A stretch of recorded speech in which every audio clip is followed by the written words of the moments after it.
Okay. Hello, everybody.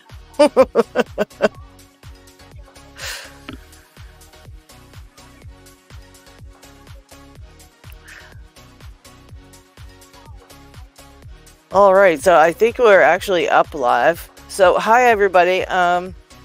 Today we are doing a special Detainer beginners picking class, and LockChuck, aka Chuck Tape, he's the boss today, and he's going to be, teaching everything there is to know about Detainers picking. He's been doing this for so long.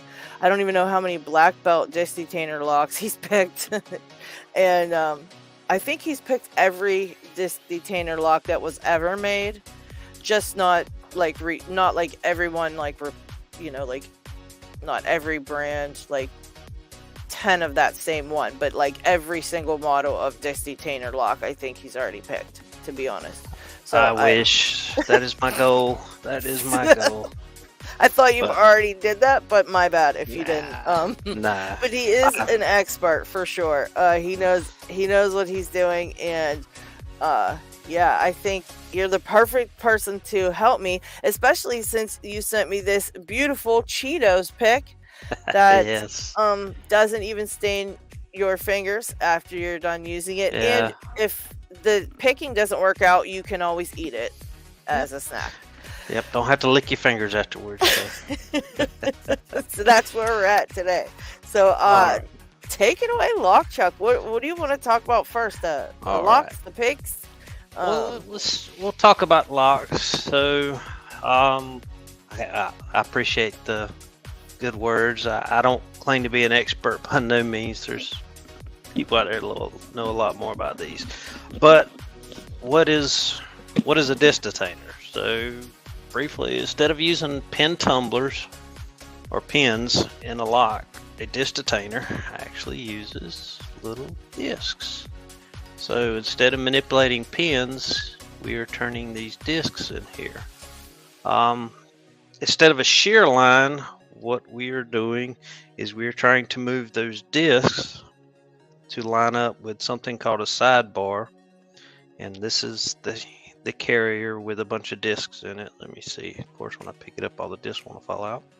Yeah, see, when I first tried to pick these, I didn't even know what a sidebar was, so it was kind of hard for me to even like understand how it worked. So now knowing what a sidebar is, it's actually a little bit easier to understand.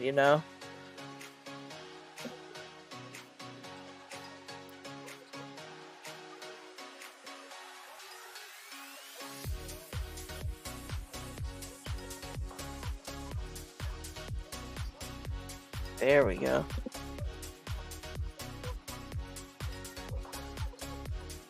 That's wild. And in between those discs, those are called spacers, right? That's the spacers. I never realized they were smaller either. Like skinnier looking.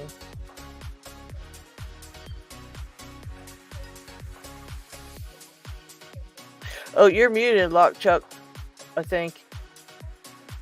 I don't know if you were talking. Let me. Oh, there you go. Okay. Sorry. Like I said. Sorry about that. I didn't know if you were talking, and I was like, well, he didn't say anything about the spacers. Maybe he did. Oh, yeah. I was agreeing with you. I was talking. But that's what happens when I got two different cameras going. You got a lot going, so don't worry about it. This is no big deal. There are the discs individually, and this is the carrier, and this is inside the housing of the lock. So this is, as you can see, this is the carrier. It holds all the discs in a line, and these are little stops that limits the travel of the discs. Okay. And this varies per manufacturer, so different ones will vary. So let me try to get this into focus. So looking from the top, what we are trying to do, or how the lock works, is the discs have to be rotated until that gate right there lines up with this slot. And that slot, as soon as I figure out where I put it, is for the sidebar. This is the sidebar. So the sidebar is in there. That's what prevents it from turning when it's not in the correct position. But when they all get in the correct position, come on, focus. This will drop down and allow this cylinder to turn. Okay. So let me grab the key. We'll drop the sidebar out first. And without trying to dump all these on my desk. All right. So right now it is in the lock position. You can see some of the gates are, I'm hoping that's in focus. So some of the gates are not aligned, but as I turn it, you'll start seeing the gates line up. And there, that is in the open position. And when you're in the open position, this sidebar will drop flush with the carrier and allow this to turn in the housing. Oh, Once nice. it allows it to turn, this actuator will release the ball bearings, and kind of show that here. Another one. So this is one that camera down.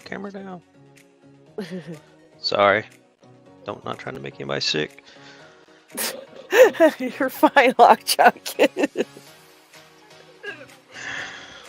All right, so there is the inside of one. So if I can, sorry, I'm trying to work through. As this turns, you can see it releases those ball bearings, and then the shackle is able to come out. That's wild. So that's how the Detainer works. And there's a groove inside the housing for that sidebar, so that fits in there. So that's the basics of it. Now, depending on your lock, so these are some discs out of this one. Well, this one is a master. Let me grab a better example. So depending on your lock, you may have let's see. So this is, you see the one gate here. There we go. You see the one gate there. That's the true gate.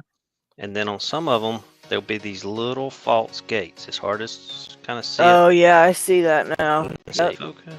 But it's very little, yeah. Yep. And those are the false gates. Yeah, it's not much, but when you're picking, you'll feel those, and they feel huge. Yeah. But in the locks that we are probably going to pick on today, they're like this one, the FJM. As you saw on that top disc, there were no false gates. It's just the one gate. So the ones we'll most likely be doing today will just have the one true gate. But they are going to feel gritty. Some of the cheaper locks do feel gritty compared to some of their, the higher belt rank locks. So, all right. So, are there any questions out there before we move on? Let's see here. I don't see any. I see Chris. Hey, Chris. I see truck and lock. See. Jay asked something about. He was just saying he still hasn't made any kind of any strides with his picks that he bought. Yeah, there's so many picks out there too. It's so hard to decide what the heck to get. I mean, the Sparrows one makes it easy because it's kind of cheaper, and it's when you're starting out, I don't think you want to spend $200, $300 on a pick, because you don't even know if you're gonna like picking Detainer locks. Right, and you go with it's kind of like what you're going for. And I'm gonna tell you, I mean, I did print these. These are not my design. These are talent picks. So he is a great designer. This is his many versions. This is the latest one for the front tensioner. So this is the front tensioning version. And we'll go over front tensioning, and then this is the rear tensioning version. It looks almost the same this way, but actually when you're using it, you use it this way. Okay. So we'll talk about that. That's wild. So that's really cool that he made this out of 3D printing, because I imagine it's way cheaper and easier to make than a lot of them other ones. Is that right? Yeah, I mean, it is. I mean, the trade-offs, of course, Okay, the trade-off is a lot of the cheaper ones. You're not going to get the crisp feedback. You will get feedback, but if you learn to pick with the cheaper ones, you've learned to pick with the cheaper ones. So I mean, it's like Yeah. anything with lock picking. Right. You can make the best of what you got. So Yeah, for sure, for sure. And when you, I think too, when you learn on a certain thing, uh, you don't know that it's not. You know what I mean? I don't have yeah, nothing to compare this to. So whatever feedback this gives me is what it gives me, and I adjust to figure it out. I guess you know. right. I mean, if that's what you know, you learn by it, and you don't Yeah. know any different, so it's fine.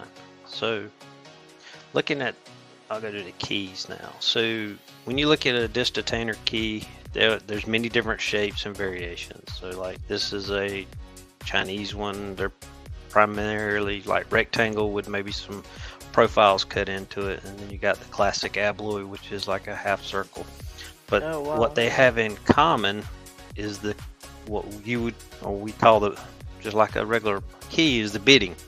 So the bitting's cut in at an angle on the sides. And so the bitting, all that does is determines how much the discs turn.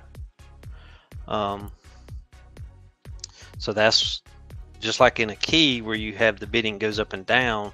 On a disc detainer, you have the bitting that goes kind of, if you think of it from the center line of the key, it goes angles from there all the way up to 90 degrees. Like you can Wow. tell that's a 90-degree That cut looks in that wild. key. Yeah. Look at that. So Wow. Wouldn't that yeah, break easy? It looks like it would be so dainty. I guess not. it, no, I mean, the good thing about disc detainer Wow. locks, they work so smoothly. It does not take much force to use the key. I mean, there's especially in the upper quality locks, I mean, it doesn't even feel like it unlocks sometimes. So, but it does. I mean, so like I showed earlier, what we're doing is we're rotating the key and we're rotating these discs in there. And depending on where the cut is relation to the bitting. And depending on where, Now, can you tell when you're looking at the actual like if you're looking at that disc, can you tell like the bitting of the disc by looking? I mean, obviously you would, right? Because of that little that piece or something, or like do you have repeat ones yes, that are like, this is the 90 degree, this is that one? yeah, let me put it in the carrier, and this will help you kind of. So that's in the lock position. Let's see. If you look in the lock position there, this is all the way counterclockwise. So the gate's way over here. So this should be what we call a zero cut. So the reason I say it's zero is because this has to make the full 90-degree turn before, let's see, the gate gets into where the sidebar will be. So yeah, you can tell. Okay. So you can tell the bitting just like you would a length of pin. It all varies based on where it is. So like if it was a 6 cut or a max cut, the cut would already be lined up with it in the lock position, which I'm not. Let's see if I've got In the locked position. So like In the this one, I locked. believe, as you can see, this disc does not have to be turned at all. So it's in the lock position. It's kind of the reflections getting it. But if you look, the See, gate. you'd think they would call that one the zero cut if it didn't need move to unlock it. It's so confusing. Okay. And well, and I may be saying it backwards. Let's see, zero. No, you're No, this probably is, right. It's just weird that. yeah, this is the sixth. Reason we say that's the 6th cut is because it is the deepest cut on the key. So if you look at the key, for that disc not to turn, that cut has to go the full depth of the 90 Okay. degrees. That's why it's called a 6, or some different Okay, scales you will okay. read will say 0 to 5, and then some will say 1 to 6, but it's per manufacturer. So, and it kind of corresponds to the key, not the actual lock when you're thinking of it. Like that makes more sense if I make it go with the key. Then, like you said, the 6 is going to be the deepest right, cut, even though it doesn't move, in the lock. So it kind of makes sense when I think about it as, pertaining to the key.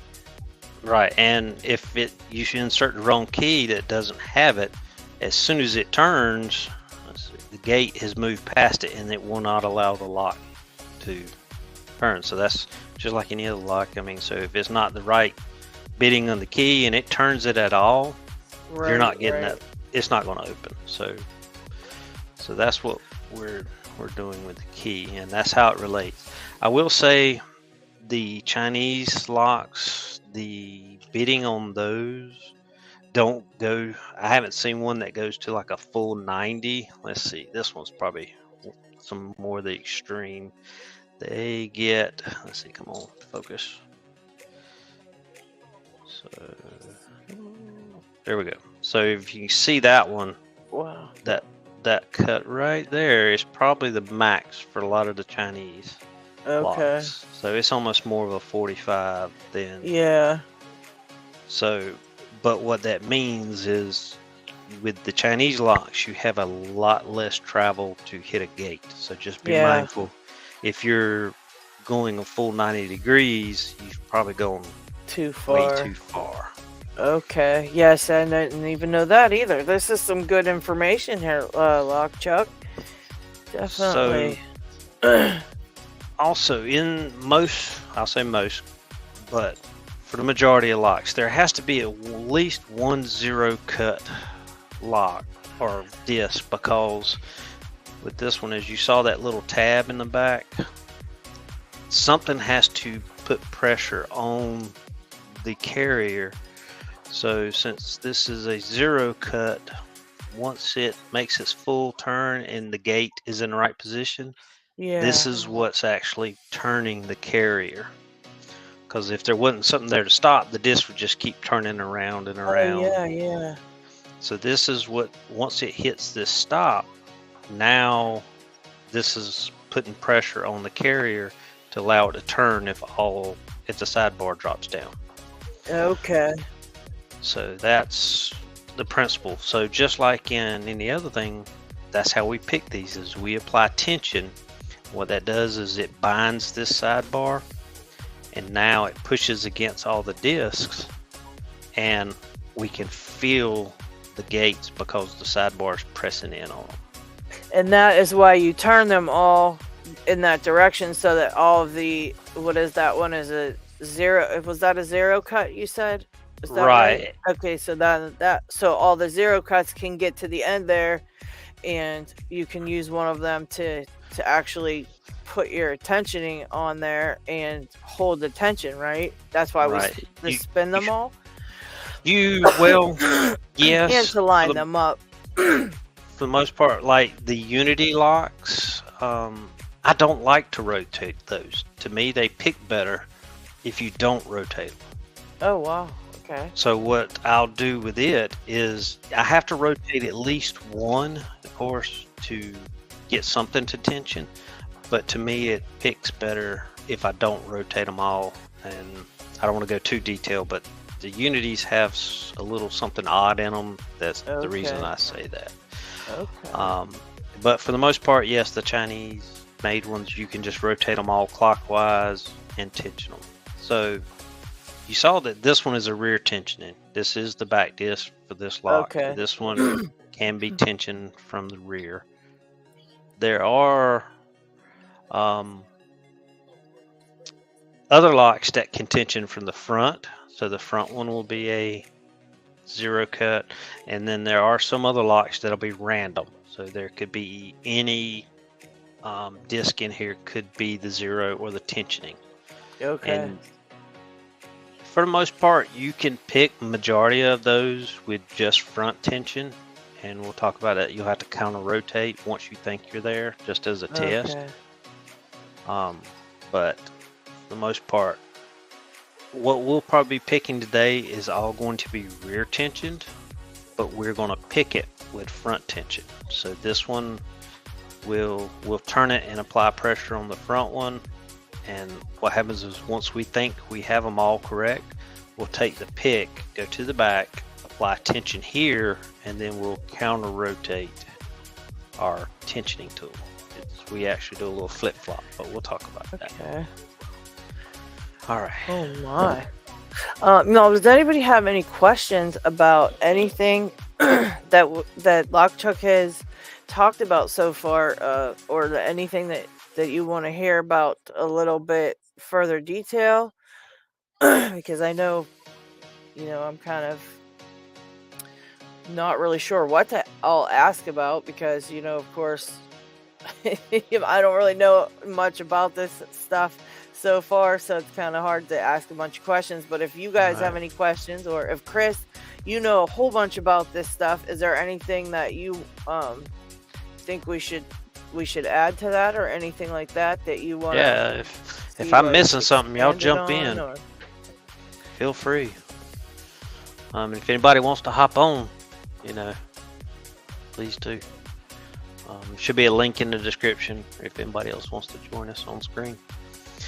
All right, so let me see, what do I need? So I talked about the disc, the sidebar. Let me get this out of the screen before I dump them all.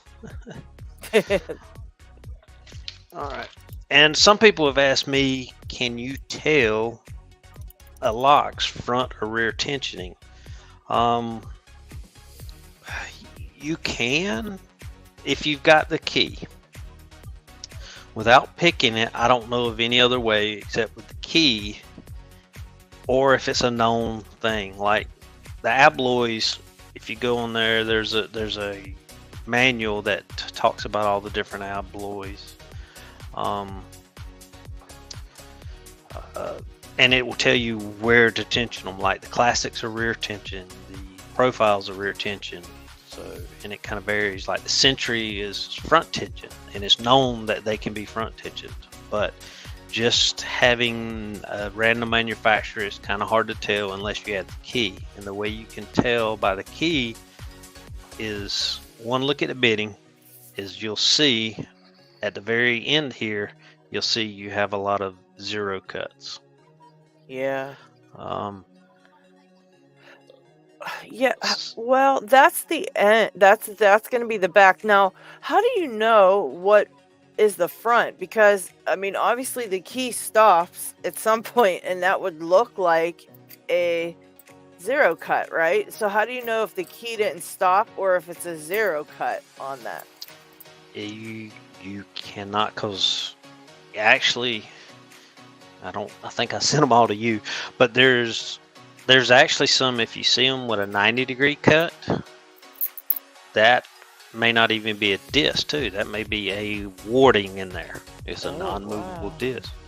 But just looking at it, just kind of see how wide it is here at the tip, and even the where did my Abloy Classic key go? I mean, it's not very long, as you can tell the difference, but it is what I would call a rear tensioning. And I may be saying it back, but I think I consider where the tip goes is the rear of the lock, and then the front being where you put the key. Yeah, because that's what I was wondering about. Because front tensioning is what would be the easiest one to start out learning, right? Would be the front tensioning ones. Yeah, so it's crazy because you really can't, like, looking at the keys, I wouldn't know if the key just, if the bitting stopped or if that was like a spot in the front there that was you were able to tension it. So that's crazy. These are so crazy. And then one way to really kind of confirm it, I know it's going to be hard to see if I can see it, but when you turn this lock, if you look at that last disc, it's at a slight angle compared to the key. So that's telling me, when I pull it back out, you'll see what it was, is that disc is in that bitting right there. Okay. So since it's in that bitting right there, that tells me that it's not being used as a tensioner. So therefore, I'm going to assume that it's going to be a rear tensioner then, because that disc is not turning it. Now, if that disc, if it was back here on the solid part, and a lot of the like this lock here, the FJMs, Yeah. it is a rear tensioning lock, but the first discs are 0 cut. So technically you could, when you front tension this lock, you'll pick it without having to counter rotate. But it all depends on the bitting of the lock that you have. So, but the easiest thing to do is when you start picking, just go ahead and try front tensioning, continue to pick, and when you think everything's in that correct gate, find a 0 cut disc that you think is the 0 cut, and we'll apply tension to it, and we'll actually turn the tensioning tip backwards and see if it'll open, and we'll see that in a little bit. Okay. So Pixma said one thing that was confusing to me just clicked. I think the 0 cuts are technically 2 different things. On the key, it's when the key isn't cut at all, but Chuck mentioned the disc. And so, yeah, that's kind of like what I was in my head. That's why I was getting confused too, because I'm like, wait a minute. But if you think about it in like respects to the key, I could see that being the reason that it's called that. Yeah. The discs are at the, yes. Well, yes. When you turn in at Picksmith, I'm assuming you're talking about when you actually go back to the lock position.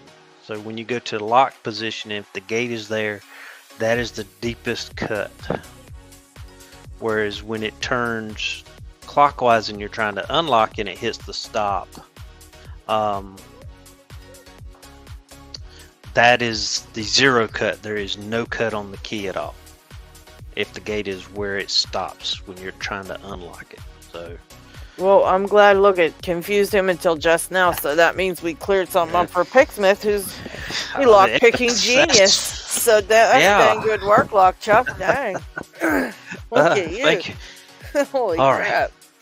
Right. So let's see. I think I took my pick apart. So I'm going to use this one as my demonstration. So this is the Talon pick, and so this is going to be our tensioning end. So this is going to go against the lock here. Okay. Okay. And this is the front tensioning Talon pick, disc detainer pick, right? Yes, this is Talon picks, and now Picksmith says he thinks I'm backwards, so we'll look into that. But I thought but you said he does make a front tensioning one and a rear tensioning one. Correct. So this is the front tensioning one. Okay. Forward to unlock position. Correct. So when we rotate fully clockwise, we are going to the unlock position. But if the gates are lined up there are no cuts on the disc, on the key, excuse me. So when we rotate it fully clockwise and there's not a cut in the disc, or excuse me, when it's lined up, I can't explain it. Let me see where. Okay, so like this one here. So where did my key go? So this one, when it is unlocked, we turn it counterclockwise. The stop is all the way counterclockwise. The gate is not lined up. The gate is over here. So when this key gets inserted, and you can see there's no cut on the key where this one goes, and I turn it fully clockwise, now that gate is locked, is open, or that gate is aligned. And if you look at the key, where that is this tip, and there is no cut, and that's what I consider a 0 cut. And I think it may be backwards from... Yeah, because what I think what's happening is when we do pin tumblers, as soon as you put the key in, all the pins move automatically, and then they're all at the shear line and we turn it. For that one, you actually have to put the key in, and everything isn't right until you turn the key. Is that right? Like, because Correct. when you do pin tumblers, it sets them all right as soon as you push the key in. So that's why that's kind of confusing, I think. And then when you put the key in these, it's not doing anything until you actually turn it. Okay. And then it's actually setting the them into the correct positions, because then the sidebar falls in and then it's all in the correct positions. Okay. You know what I'm So saying? maybe it is. Like, Maybe because Brett's saying he calls that a 6, and maybe that's what I'm just saying it backwards. So I guess what they're saying is when there is no cutting on the key, that is a 6, is what they're saying. And I guess what they're saying is the deepest cuts would be a 0 because you're turning the key 0 amount. Is that what you're kind of saying, Picksmith? So. in picking, you're picking the discs to the deeper cuts on the key. You've already set the discs to the 0 of the key.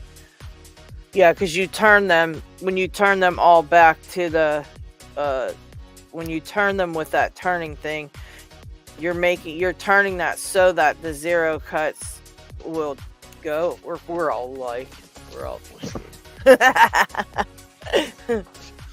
You already set the discs to the 1 or 0 of the key, but when you turn the key, the deep cut discs don't move. Yes. All right. Oh, okay. So, well, I don't know if y'all can see this paper. So, I'll show it. So what this is saying, and this will confirm it, we'll get the other. All right.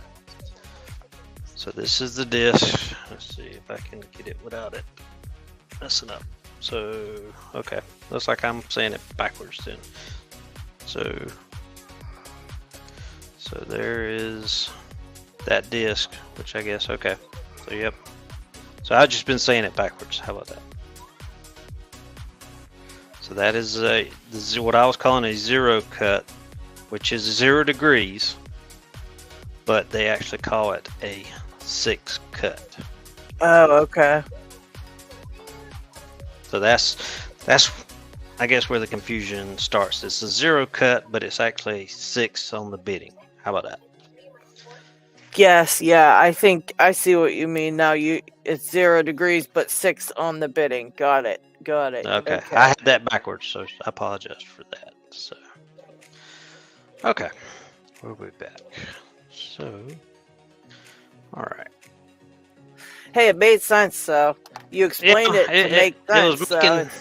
It was making sense in my head, but I guess it wasn't true. So we'll get it correct. Lockmania says, "Oh shoot, it's disc detainers. I just can't for the life of me get those open. Not even the see-through one I got. But maybe I just need a better tool. The one I have is just a cheap one." Well, you can get it. You'll get it. All right. So now that we've got that maybe straight and completely confusing. No, it's fine. It's fine because all that it all helps get it cleared up for everybody. You know what I mean? Like, yeah. it helps because I think, like Brett says, he thinks of it his way, and you know, which he was right. He said so he thinks of it the way he thinks. Like, as long as you're thinking of it and it's working, I said that's all you need to worry about. Because sometimes it doesn't make sense until you you know, kind of. But to push the core in to the sidebar more. No, I do not.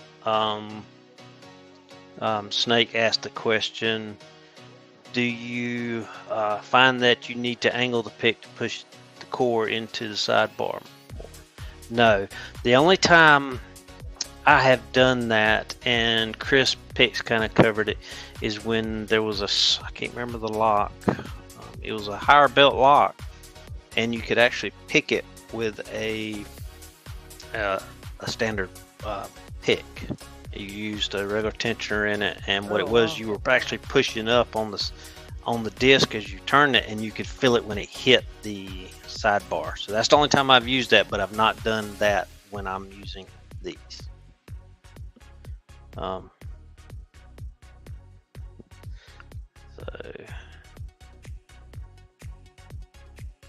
yeah. So Chris did say it took him 2 years to get his first open. So Let's see. Yeah, I can't remember, Chris, which lock it was, but let me get back to this. So when you set up your disc or your pick, so depending, like if you don't have this pick per se, what you're going to have to do is you need to set the depth of the tip so it only grabs the first disc. Let me not use this one. So, and there's different ways to do it. A pretty easy way I would say to do it is get you a turning tool of some sort. This is just an actuator off of back of lock. So use an actuator and make sure everything's turned counterclockwise first, which is the unlock position. Then I will look in there, and what I will do is just turn just the first disc clockwise. So hopefully you can see in there that just the first disc is turned.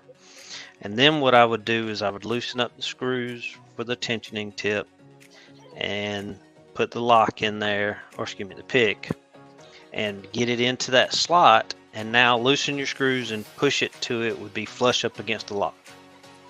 And then that way you know you're only on the first lock or the first disc.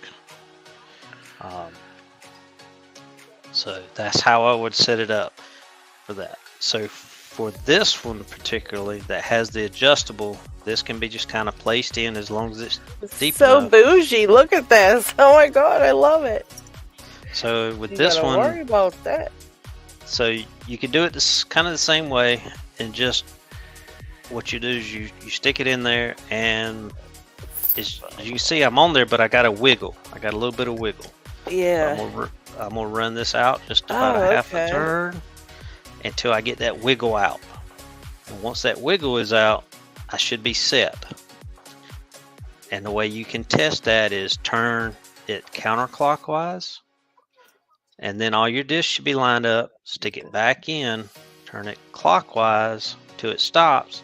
When you look in there, you should have only turned the first disc.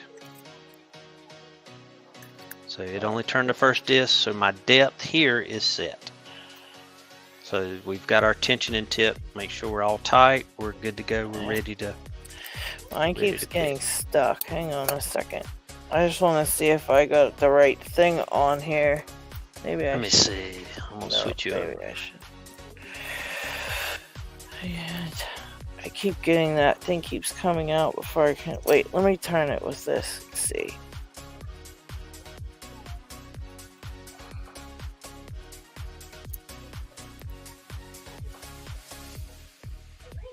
I keep getting the second disc turning with it.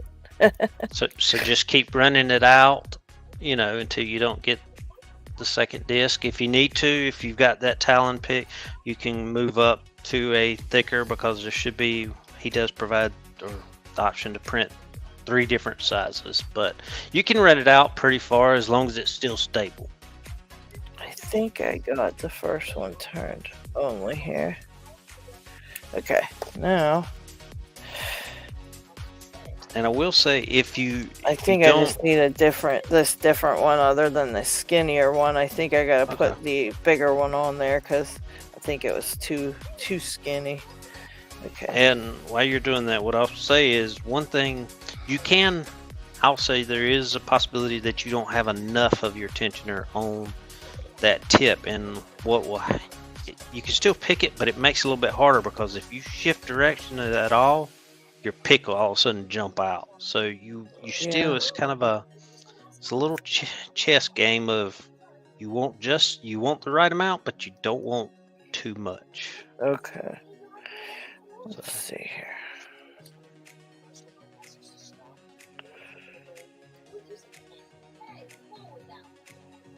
Yeah, I'm trying to get once my next printer gets in, I'm gonna try to get a lot of these printed out for anybody that wants. So I'll probably just ask it, kind of help cover the shipping and stuff. So.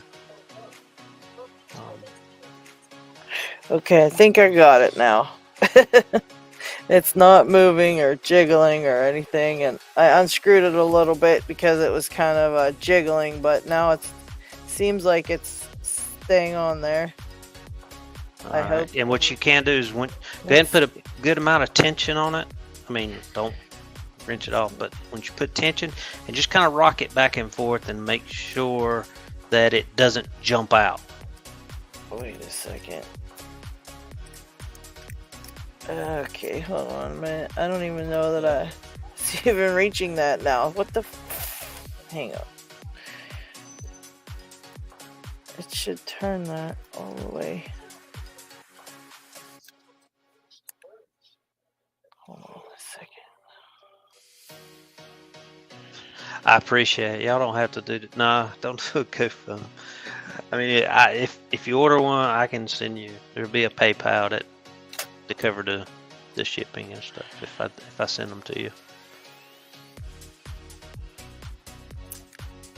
Oh, did I miss a beep? What the fuck? Hold on. I'm so confused.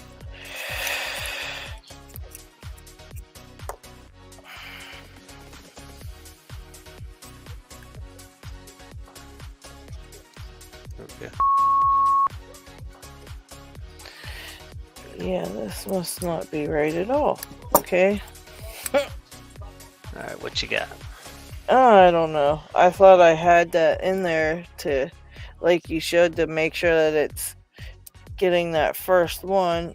And then when I did it, yeah, it's popping off of the first one. Or I thought. I don't know what I got going on here. I just want to be able to tension the first thing, like you said, but when I did that trick and I turned only that one, and then pressed it in there, it seemed like it was right, and then when I tried to do it, then it wasn't right. So I don't know. And Tequila Dave brought up, they just talking, you can do it the same way. You just turn everything clockwise and then turn the tip of the tool, rotate it back. I think maybe I should just take this off or something, because I don't know why that wouldn't reach that. Which one you got now? The medium? Yeah. Try the I had shallow. the medium, but it kind of didn't.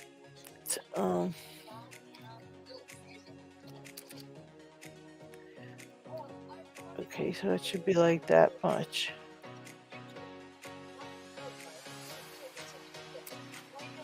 And you got the first one rotated 90? Yeah. It's so hard to see in this,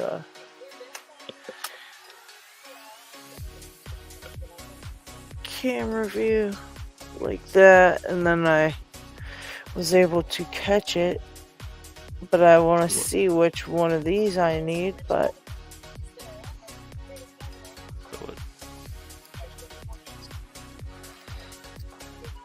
so what Tequila Dave, I believe, was saying was you can rotate everything clockwise, use the tip to just rotate the first disc, and then use it as your gauge.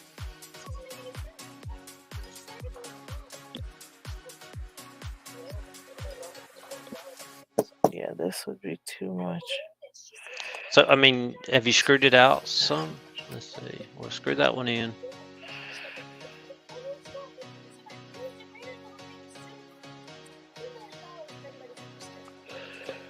Oh, that broke. That might just be right where it was, maybe. Let's see.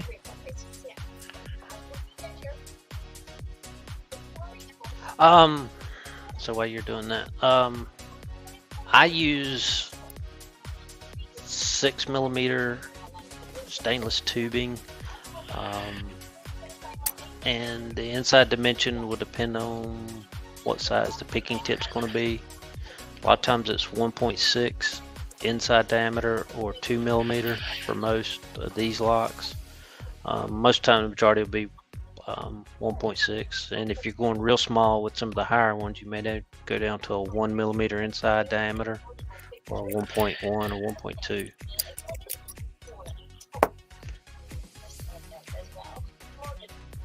So wow.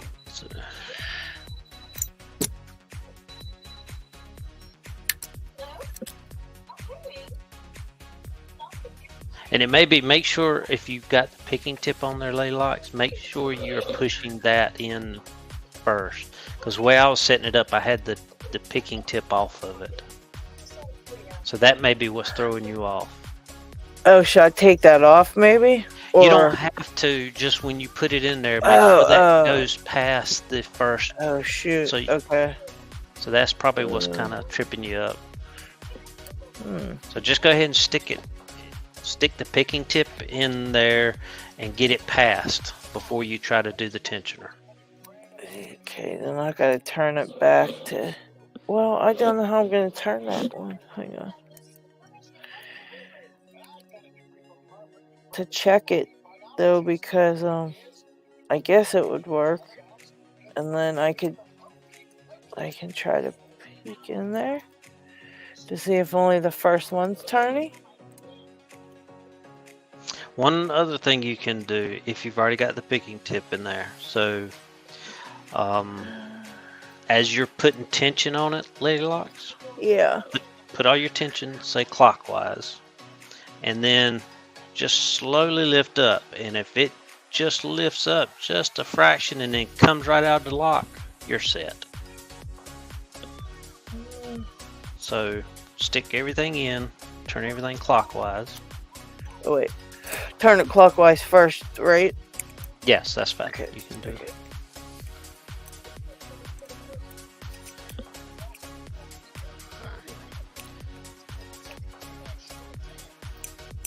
I think I got them all.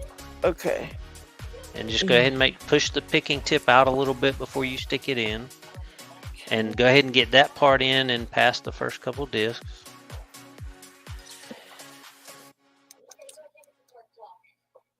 Alright. Well, I can't get it to go in there.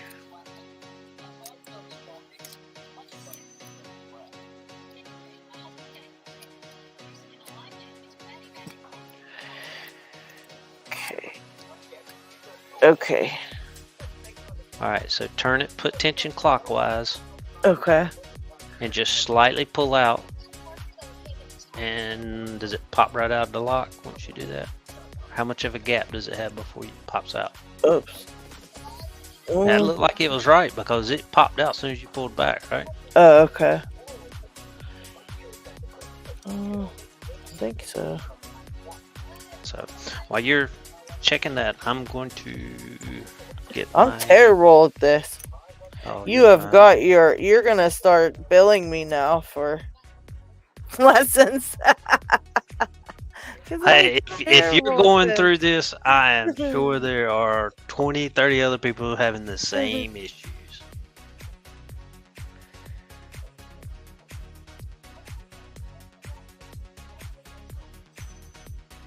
I have no clue what the hell I'm doing. Okay. I'm just gonna do what you said and put that in there and then pull, and then I'm gonna turn it the other way to see if just that first one turned, maybe. Okay. Because then I'll be able to tell how many turned, maybe?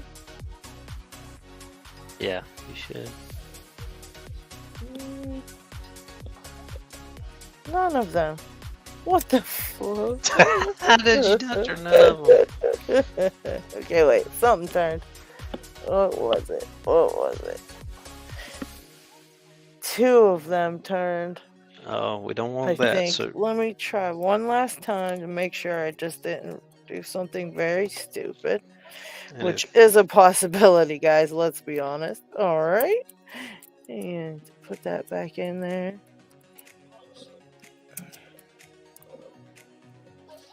The whole way in first.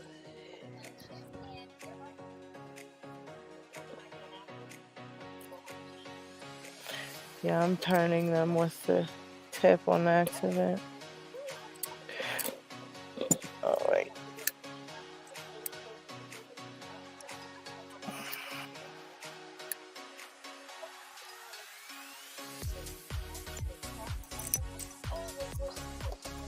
Yeah, I think 2 of them are going in. So let me do this first.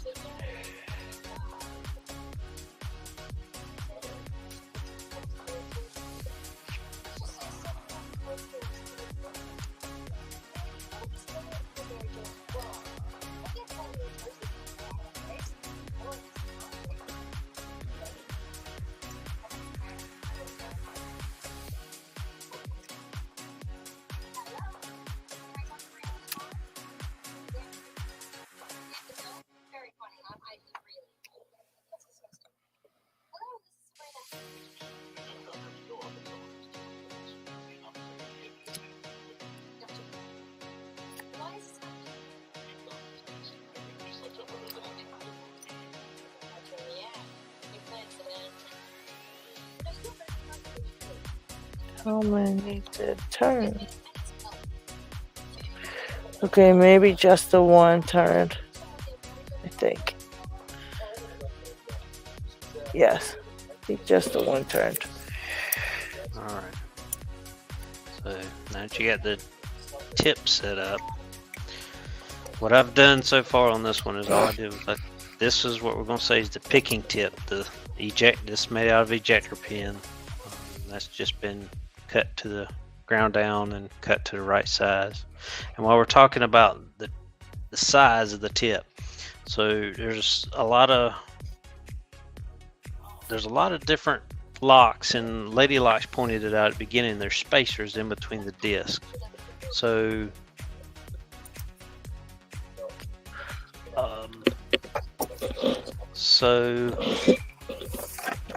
that thickness of this picking tip needs to be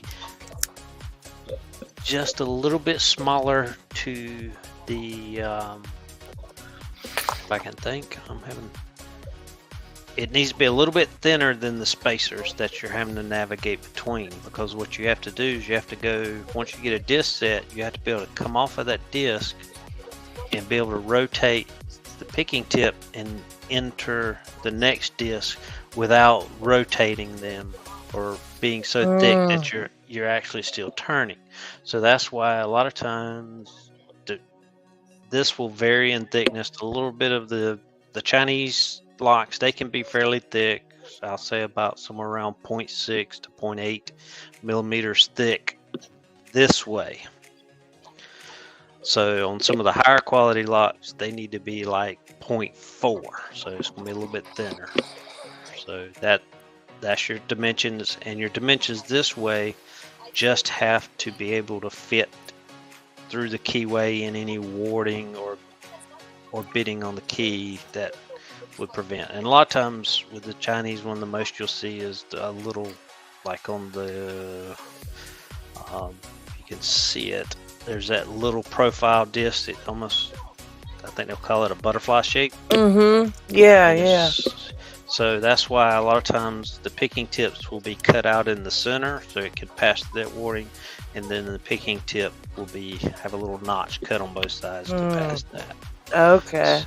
So I put that picking tip in, I've pushed it down, and the way I kind of set it varies on the lock and it varies on the picking tool. So since I'm doing front tensioning, I just push it all the way against the tensioning tip, and I just make sure that my handle is just kind of to the edge, because the end of the edge or the tension handle is right about here. So I just come in a few, so it gives me a little bit, because this has to be long enough to go all the way to the back of the lock. The ones we're going to do today are fairly shallow, but like if you get to the FG, mine just makes it, so yeah, okay. And one way you can verify if it's going to be long enough is take the key, if you've got the key, and just put the key against the tensioning tip, and you should be able to go past the last cut when you push it all the way in. As long as it goes past the last cut, you should be good. Okay. And then tighten it up.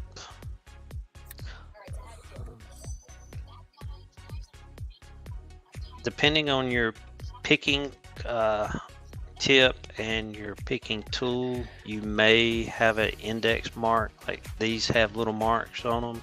Right. I'm not too worried about that while we're picking, except to know my orientation of my tip. Yeah, I was gonna say, can I mark mine with a Sharpie or something? So when you yes, you can mark it with a Sharpie. So hopefully when I made that tip for you, one of the screws should line up with the direction of that tip on the back of the handle. So hopefully they are lined up with it as an indicator. You see the Allen screws on the back? Are they lined up? Oh yeah, they're both lined up. I mean, they're lined up together. Is that what you mean? Like this one and this one? So see how the tip here is pointing straight at the camera right now? Yeah. So I think on yours, if you use that flat spot I put on there, the screw should be also pointing straight up at you. Yes. Yes. Okay. They definitely are. Okay. So that can be your indicators. If you don't Okay. have that and if it don't line up, what you can do is, like you said, make you a Sharpie and make you a line so you know which way the tip is in the Okay. lock. That'll help you when you first So, begin, because some of the things okay, I'm gonna kind of. so okay, that's perfect. So, um, let's see. No matter where, oh no, if it's on this one, it's sideways. So I'm gonna have to mark one that's So let me because see. it still lines up this way, but it's like the opposite now. So I might have to mark the two that it's going to, or mark the, mark the handle pieces that it's gonna be with. Oh, okay. In relation to the Yeah, handle. yeah, because it is lined up when it is on. Let's see, because this one here, it's a little bit off, and this one, it's opposite. So it'll be this one that it lines up with perfectly. So this one here, then I'll know it's straight. Okay. Yeah. Thank you, LockChuck. That is amazing thinking. Gee, oh man. So, You thought of everything. well, I mean, Gosh. this is off of other people's designs and what I've learned other people kind of showing. Yeah, I will but you say there thought are of some this. marks on the shaft of the tensioning handle. The ones we'll probably pay attention to are the ones that go around in a circle. Okay. So this way And that's around just like going to that. help us. Yep. So that's going to help us navigate the lock. So, Okay. so you're all set up. All right. So let me remove this one from the stage. Which one is it? This one. All right. So what we need to do now is get your lock. You're going to put it in a vise. Some people like to do it two different ways. Some people like to pick vertically. I've not had much luck with that myself. I like to pick horizontally.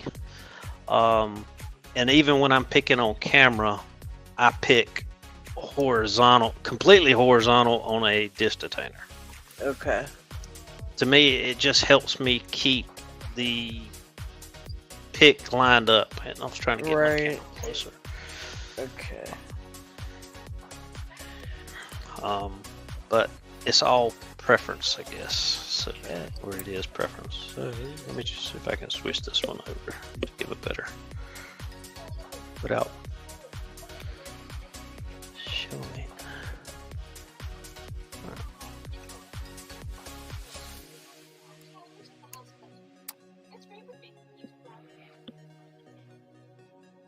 Uh-oh, what happened? Okay. Take your turning tool and stick it all the way in, kind of move it both directions so you know you're all the way into the lock, and turn everything clockwise.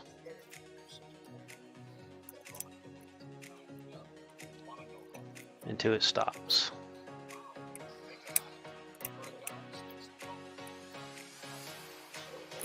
Okay. It should be a 90-degree turn if you ever were. So this should be, in most Chinese, it's going to be a 90-degree turn. All right. I So think I got now, all of them. Yep. so let me see if I can switch. All right, so this will focus. So what I'm going to do now is I'm going to take my picking tip and I'm going to, so mine is horizontal. So if I look at my keyway, everything is horizontal. I'm not sure which way yours is orienting. Yeah, same as yours there. Same as there. So Yeah. make sure you put that dot on that handle towards you when you stick it in. So I'm going to take the picking tip first. I'm going to go ahead and feed it in and let it go all the way to the back. Then I'm going to put in my tensioning tip, and then I'm going to apply just a little bit of tension. Okay, so push this the whole way forward. Okay. And back up a little bit. It's like playing a giant game of Operation.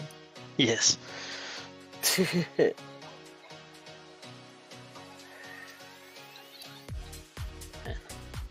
Once you get it in, like I can say, like this will just can spin freely in the back of the lock.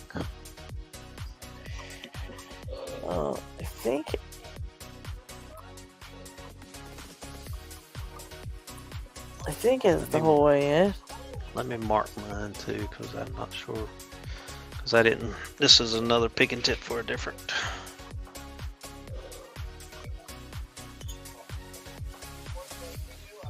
Okay.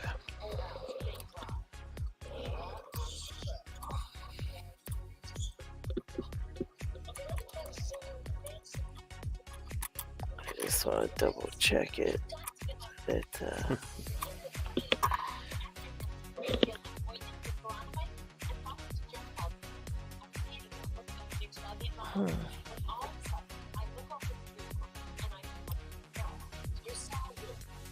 Yeah, that should be about right, I think. Yeah. Yeah, that's real good when you're videoing because it shows everything. I just have not had much luck. Because if I let go of the pick, the reason I do horizontal is because if I kind of let go of the pick and tip and it's lined up, it doesn't drop to the back of the lock. So I lose my place. But that's why I like horizontal.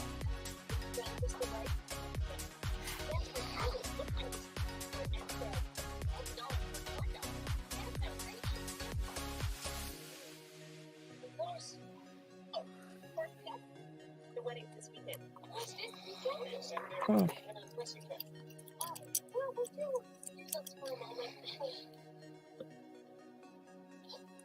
me guess. You're calling it messages because you're afraid I'm going to make you flag movement.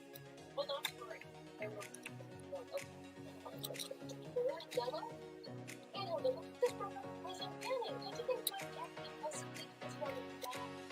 What the heck is the problem? Not able, they're not going. It could be, but I just don't know. Can't see it. So depending on how far back you had the handle, it may not go. The handle may not go all the way to the end once you press it. So. There it went. Okay, that time I did get it to go in a cool way. Okay.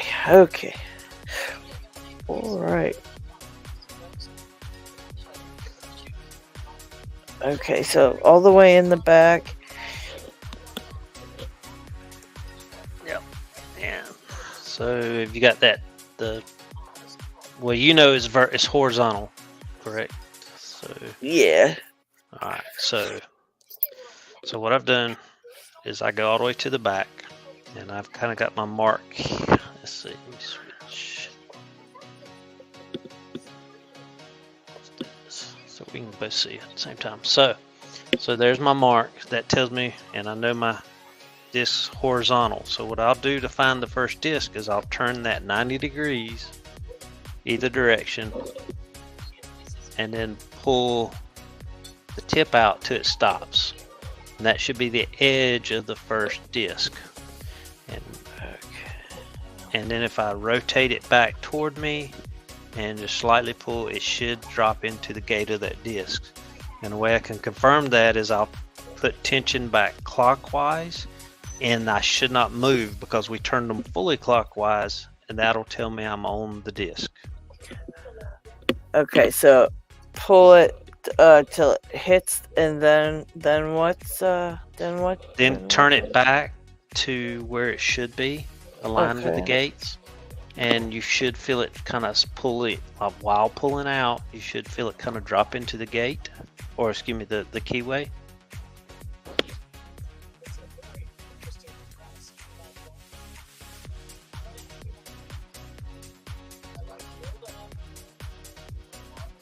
Okay.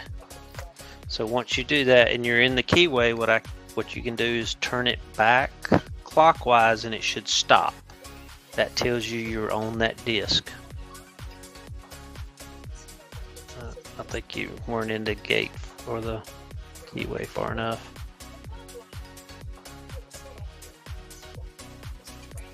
Oh, I think I went all the way out of there now. Yeah, I don't think that was good. All you gotta do is go to the back again, find the first, turn it 90 degrees, and then pull out until you hit the first.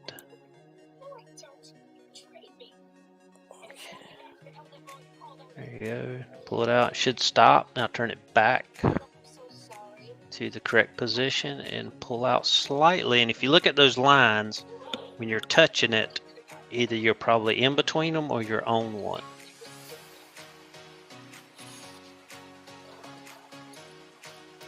Oh, I think it went too far.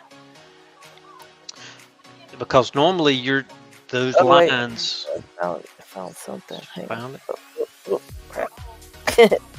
So Okay, those there it lines, stops. Okay. the lines on the shaft should line up with the lock position or the disc positions for the most part. Not always, but they will. So like if you're on that disc, like right now, I'm turning clockwise. I know I'm on the disc. I'm not perfectly lined up with the marks. I'm in between. So right now I'm kind of, that's a mental note, is if I'm in between, I should be pretty close to being on that disc. Yeah, I think close to the mark, but not. I might be right on it and just can't. Yeah, I think I'm right on the line on that one, but Okay. it definitely isn't moving now. So All right, so if it's not moving, so what I want you to do is start picking it counterclockwise while applying some tension. And what you're going to feel for is you're physically feeling for a click or a gate. okay. It may feel like you're turning through sand is what I can think of. And if you get all the way to where it stops counterclockwise, go back clockwise. If you don't feel a gate, just leave it all the way clockwise. Okay, let me do this process again.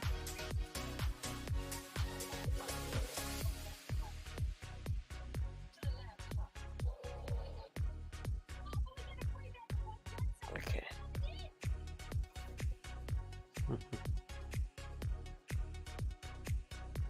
I guess I see what you're talking about, Tequila Dave. You can leave the pick right there and it doesn't fall out. Like if I let go, it's going to drop right out of the lock.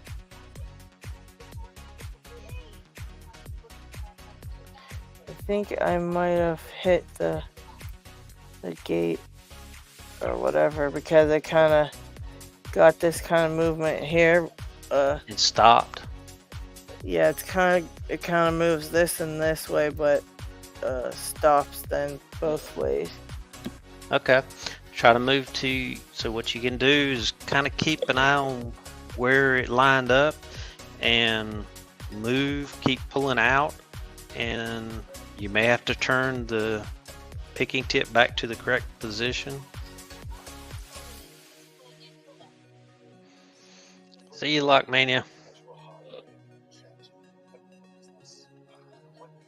And see if you can find the next disc. Hmm.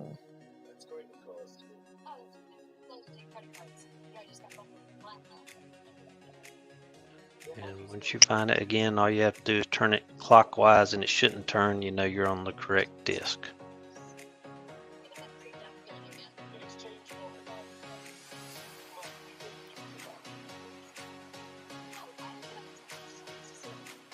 True, Dave.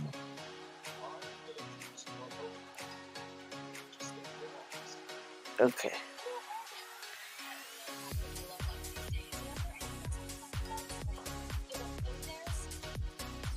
And as I'm on my second disc, as I turn,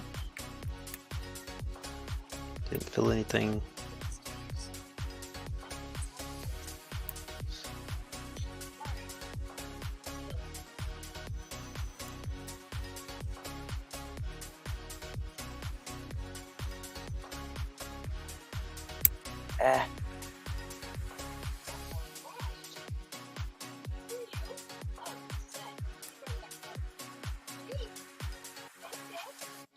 Alright, now this is where I get messed up because I totally fell off of where I was and now I got no clue where I'm at.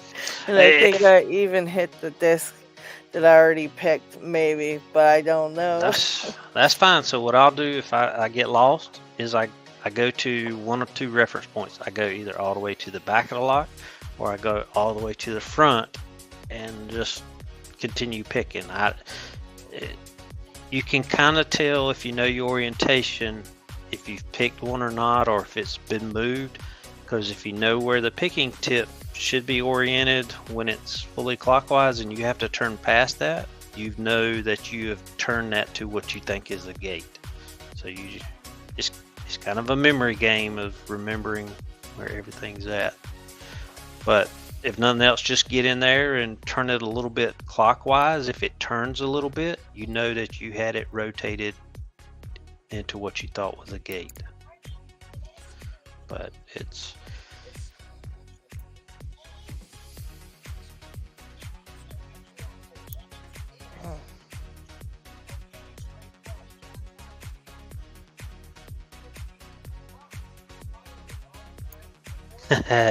Terry B. With my new printer, yes, I can. Whenever it gets here, make it look like a bumblebee.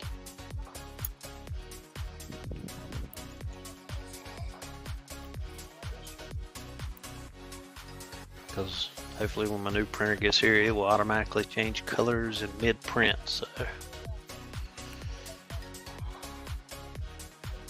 So how's it going? What you feeling? I feel like I have to start over because I'm totally lost. And if you totally lost, go ahead and pull. Start over. Pull the pick out. Take your turning tool, reset everything till it gets back counterclockwise, and then turn it back as far as it'll go and start over. I don't know how many times I do that, because if I feel like I've overset stuff or something, it's just I'd rather get a fresh start. I just don't know how to find.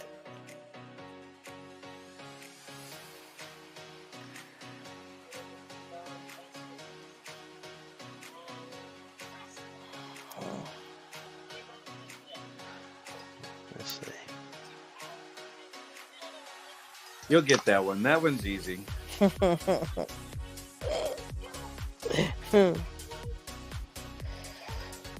don't seem right.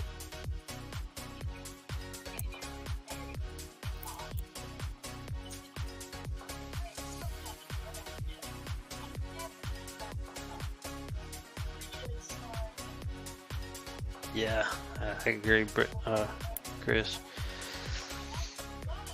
Yep. Something you can do too to help is like count off so many of these little lines and maybe mark it with Sharpie. Yeah. That may help you. So if you do reset, you can pull it out, take your Sharpie, go around it a couple times I wouldn't do every one. I would probably do, every 4 or 5.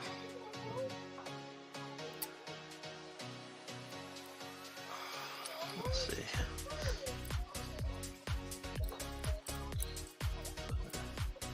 I'll do that on this one. Yeah, I get way too lost. If I could know if it was, on something, I'd be able to tell. But as soon as it slipped off, I got completely lost, and I don't know how to get back to that to be able to figure it out. Yeah, I mean it like everything it's just like you talked about in one of your videos, marking the pick to help where you're at in the lock till you learn how to navigate it. You need to I might have to mark it. Find some things somehow. Let's see if I got my I was just teeny Sharpie. Yeah, doing it real quick with this one.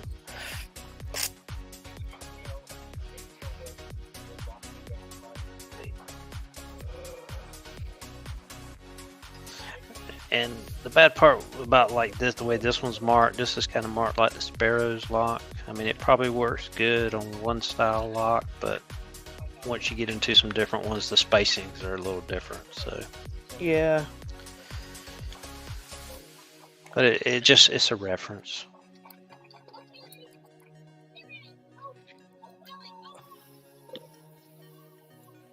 Why don't this?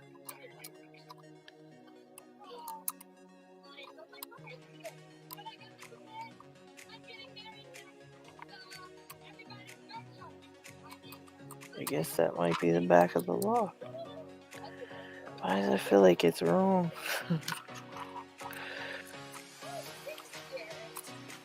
I can see it there.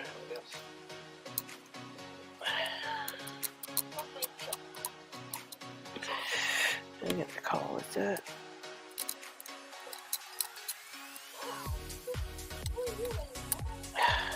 Yeah, that's crazy.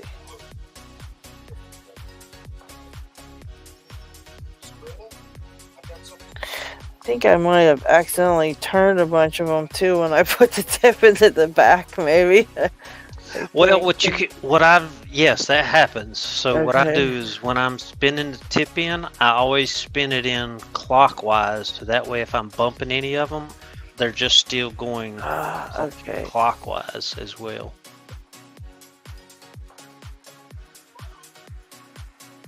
And don't be afraid to put some good tension on it too. So I mean, because the more tension you do, the more feedback you will get.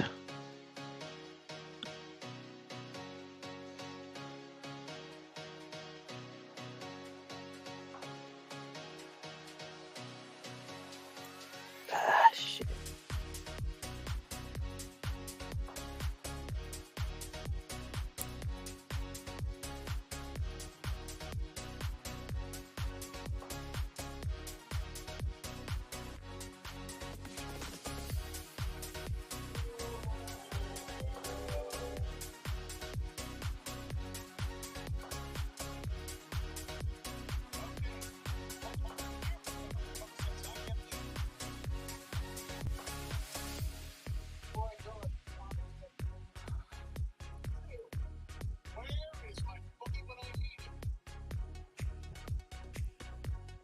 Wait.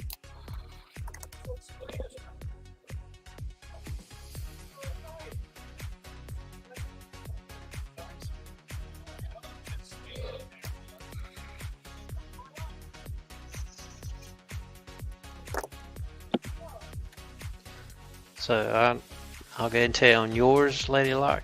Mhm. So your first disc, I'll go ahead and tell you, just make sure that first disc is all the way clockwise, and then go to your second disc.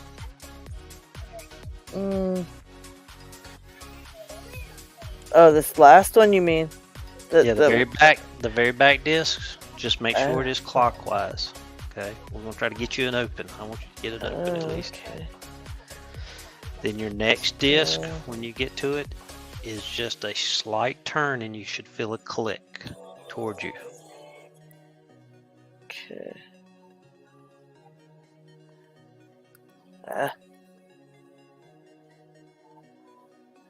Wait, that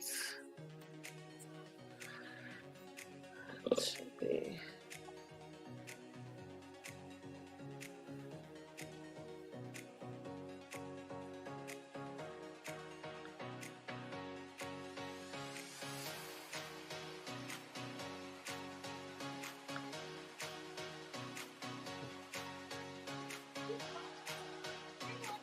I know I'm gonna butcher that. How do you? Tawanka? Metal? Oh, Thank you. Tiwanaka. Oh, that's right. Oh. Thank you, Tiwanaka. Thank you, thank you. Okay. The first one goes all the way clockwise. So. Yep. So you really shouldn't have to pick it. It should just be.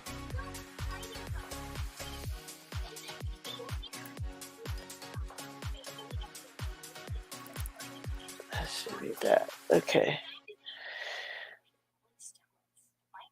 This next one.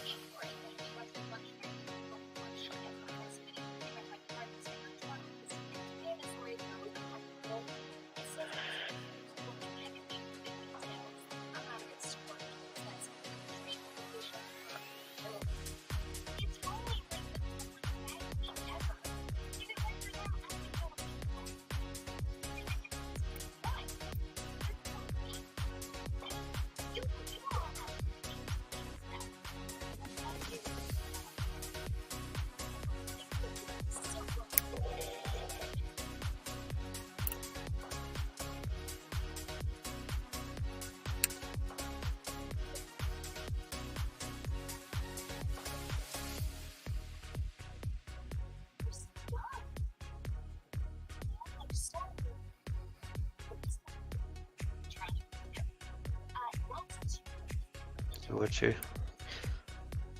kind of talk me through what you're feeling so I can kind of get an idea of what you got. Oh, I think I want this third one out. And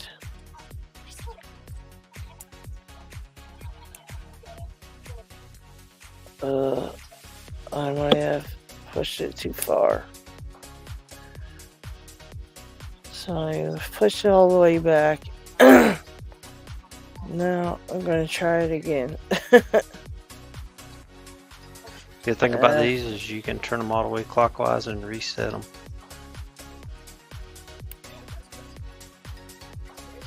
I think I fell off a bit somehow.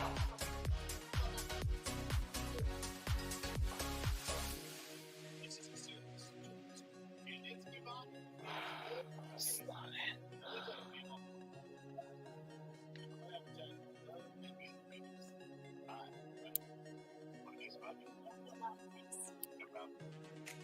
Okay.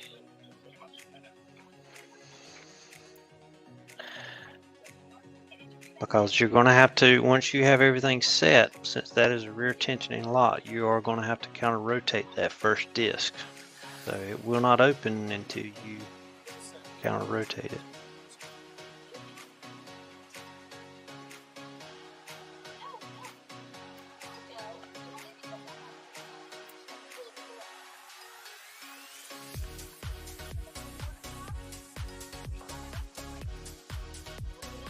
And I don't know.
How do I know when I did all of them? You just feel like they're all in a gate. If you feel like they're all in the gate, go all the way to the back. I'm not real sure about that part. But you could just test it. I mean, if you think they are, just test it. So go all the way to the back without turning, do it easily.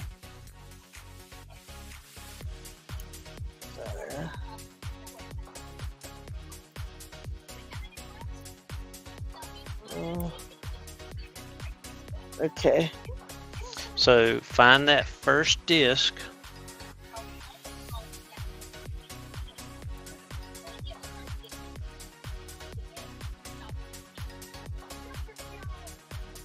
Okay. And I want you to put tension on it clockwise.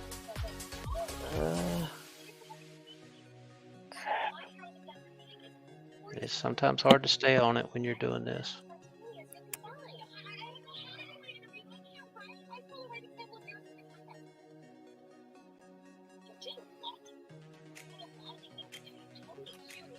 Oops. Okay. So once you got it tension clockwise,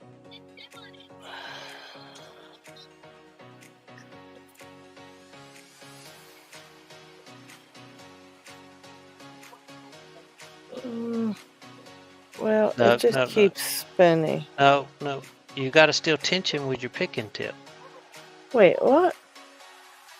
You still have to I'm so be. confused. I thought I was supposed to turn this part. You the do, tension. but to get the lock to turn, you have to keep turning with your picking tip. You switch from which one's applying the tension. So let me see if I can get this one reset now. I might have to do a front tensioning lock because I think this. I don't know about trying to figure that part out too because I'm kind of getting already confused on this one. So I don't even think I really got it. I just, yeah. See, I'm trying to think if I sent you a front tension and lock. Let me start. A lot of the. Let me see. Is the Zarka front tensioning? So when you say to tension the back one, how do I do that? Because I totally was thinking I just had to turn that thing the other way, but that's definitely wrong. Okay. So I don't have this one picked. I just reset it. But what you do, let's see if I can zoom out better, is, all right. So say I thought I was picked, and what I would do, say if I had gone through the lock and I thought everything was picked, so what I would do is find, it's usually the back disc, or find any other disc that is is fully clockwise. Usually on a rear tension, it's going to be the back one. So I would find it, and I would apply tension right here with my picking tip. So once I get the tension there, I keep, well, if I can stay on the keep disc. Turning that one Right, clockwise, and then right, turn the other part counterclockwise. So and it is hard to sometimes stay on the disc. Like right now, I've got all the tension is here. Okay. And then I would take this one and slowly turn it backwards. But it is difficult to stay on the disc. And a lot of times you'll jump right off because when it hits the correct gate, the core will turn just a hair and you think you've just slipped off. And sometimes what you've actually done is turned it and you're actually starting to unlock the lock. So just get right back on it and start applying tension. And what you'll find sometimes is it'll just keep turning and you've unlocked the lock. Okay. I should probably figure out how many discs are in here too, so I know if I... 7. Okay. So I think that one has 7. I wonder if I... Okay. Because there should be 6 cuts on the key. If you look at the key, is there... Let's see, I want to say there's 6 cuts. 1, 2, 3, 4, 5. And then there's like a bigger chunky part at the front, or the back, I guess it would be. Okay, I can't remember if it's the back. I want to say that one was 7. 5, 6. So, let's see. So 1, 2, 3, 4, 5, and I think the last 2. So I was telling you wrong. So I think the first 2 on that lockers are 6s, I guess, if I'll say it correctly. Okay. So they're 6s, and then they can be used to tension after the lock's picked. So the first one is a slight turn, then 2 more that are equal, and then I think 2 more that are the same cut, which you'll only pick one of them because your tensioner is on the last one. Okay. And then what you'll do is you'll go to the very tip, put your picking tip on it, and apply tension, and then you'll pick it, or you'll hopefully get it open. So. Okay.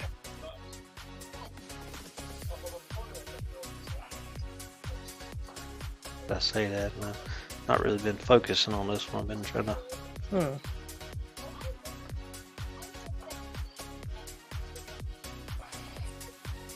What did I do? Forget to turn everything clockwise.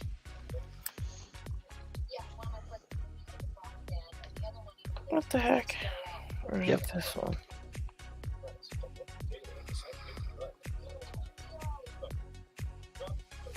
I might have to.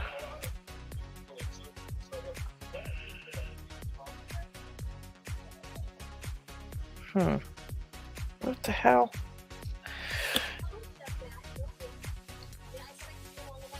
No, I got this. Let me check out the Unity. I think I might have did something wrong because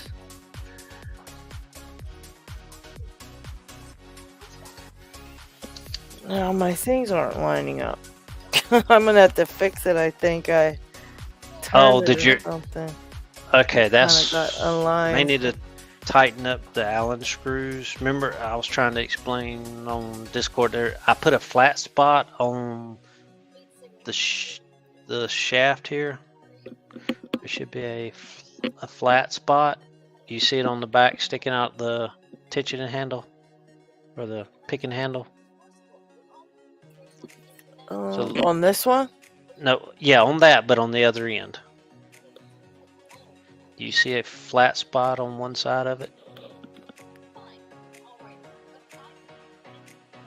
Let's see. I think so. Wait.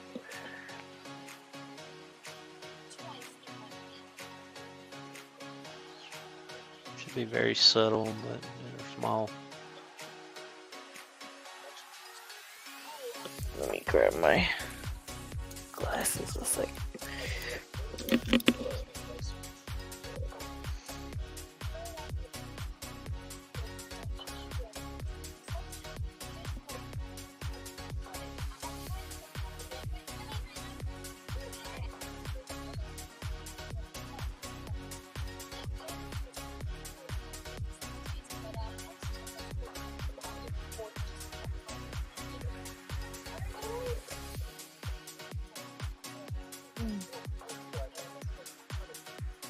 I swore I put one on there.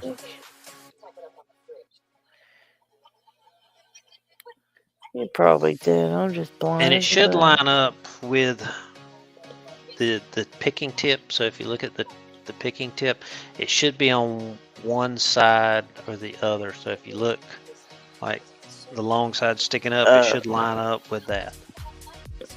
Okay, I think it's right there. So make sure that is under one of the screws. Okay, it definitely is. Okay, and just make sure you tighten it, pretty good. I mean, I'll loosen it and line it up to this thing first. Wait. With that, just different set of screws. Well, it was okay, so I don't know what I did wrong to it. Because now it's so are the screws lined up? Now. Are the screws lined up with the picking, not the tension tip, but with the picking tip? So is that screw is pointing up towards you? Is the picking tip kind of pointing up towards you? Yeah, that is. But okay. This one now, when I line these two up, it's kind of off center now. Okay. If you need to tighten that, you have to go through the handles. See right in here. Okay. Yep. And they may need just a little bit snugging up. Well, should I loosen it to be able to turn it so that it lines up with this again? If that's the way you want to set it up, you can. Yep. Yeah, because I think I want it to be lined up like you said, because it'll be easier for me to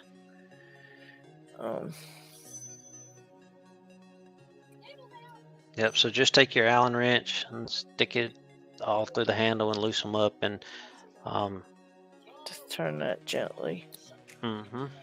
Just reconfirm that you don't push it in or out, when you do that. Otherwise, you may need to readjust your standoff. Okay.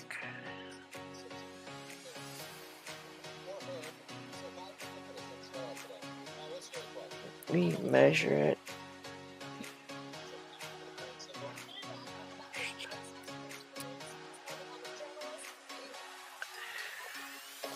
All right, while we're doing this, anybody have any questions online that's still hanging out?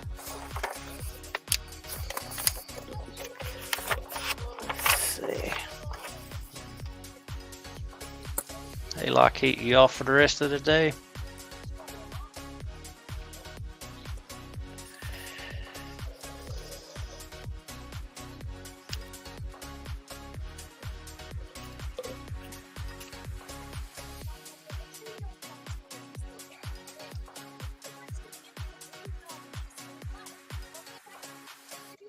Let's see.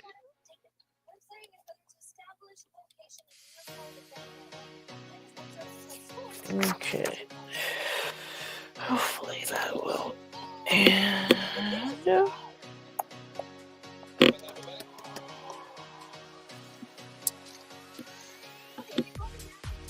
think it was this one.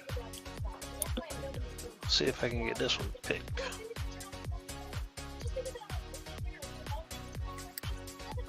So I'm on the first disc. Can't turn it any more clockwise. Which this one should be a 6, I guess, because it feels gritty all the way. So I'm gonna turn it back. Move to the next disc.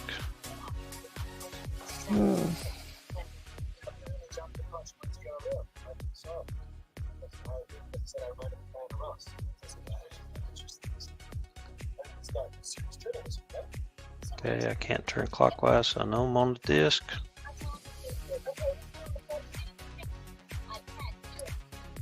That was me slipping off, maybe. Nope, that was actually a click. I got a little gate right there.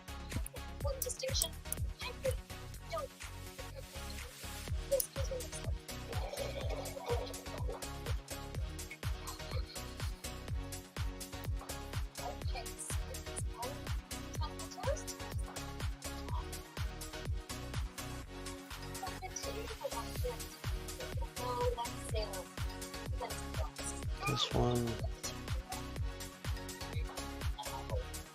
frees up right there. It's not really a click, but it frees up.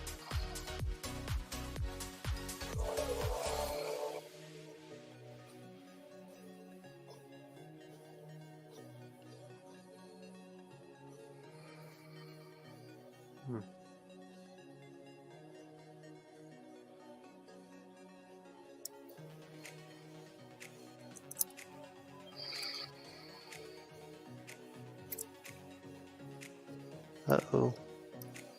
Everybody's saying they're buffering.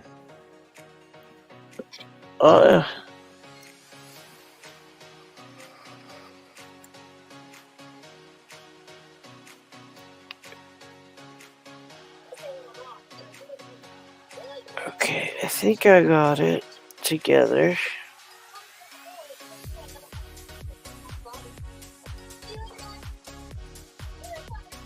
Good enough for me. Yes. I'm just gonna tighten it real good.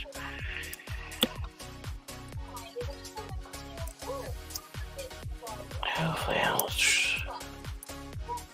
okay. Hopefully it stayed in the same spot. I think it did. It did, okay.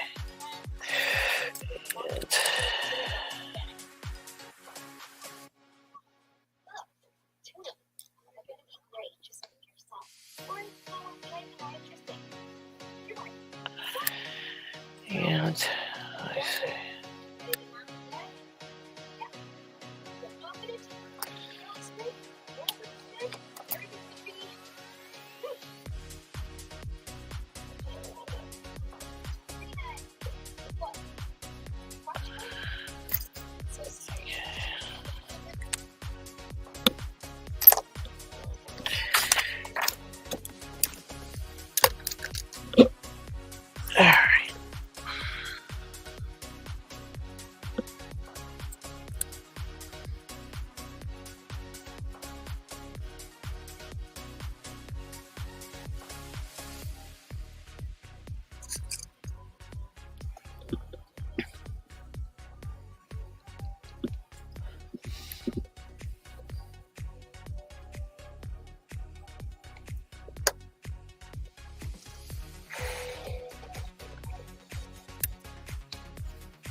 Lord knows this one.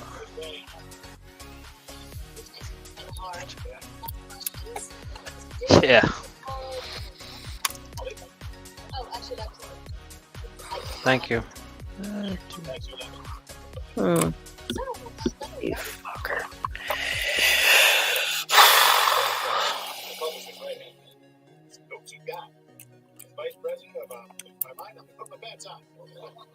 Is everybody, is it still buffering or are y'all able, is everybody still here?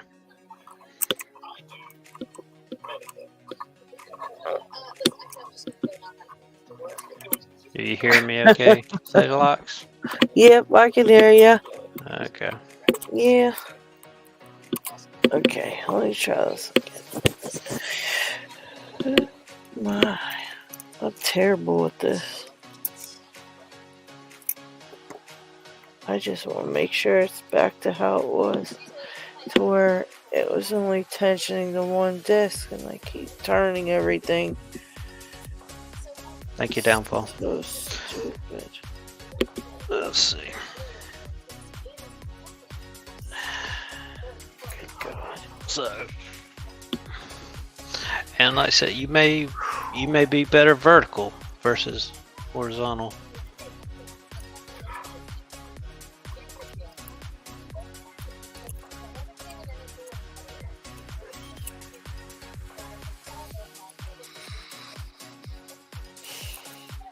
I just want to take this out of here. Why, for the love of God, won't it come out? Okay. What's wrong? I was just trying to get this to come out because I want to test this to make sure I got it big enough to tension the one. Just that I'm only tensioning the first thing again. And I'm getting really mad about it because it won't just go in and out of here. I can't figure Well, just it take. out. Well, can you just take the picking tip off?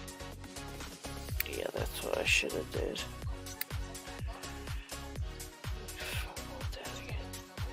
Let me try one more time, and if not, I'll just take it off.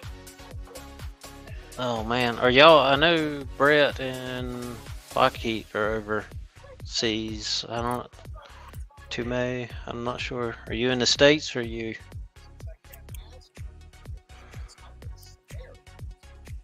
Huh. Yeah, it looks like the States is not buffering. Chris and Downfall says they're good. Yeah, that's what I was wondering. I'm not. I know. I guess I don't want to mess it. But I think it's 2 May saying he's overseas. Every check, but ring is what Lockheed says.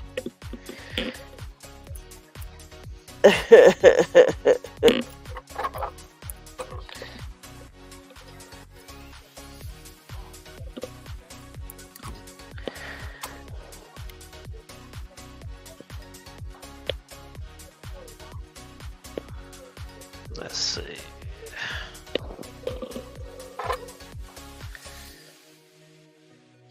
Okay, it's fine. All right. What's weird is my computer's. It could be mine because mine's saying no internet. But how am I talking on it? Yeah, really.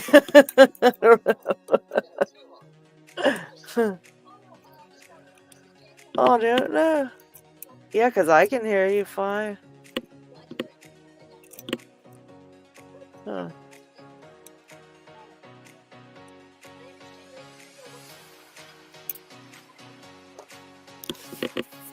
That's why you're working on that speed test, see?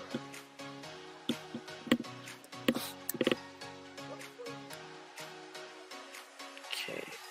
Round Oh, two. yeah, I've got. Could be mine because I'm only 3 or 4. So slow. Push it the whole way in.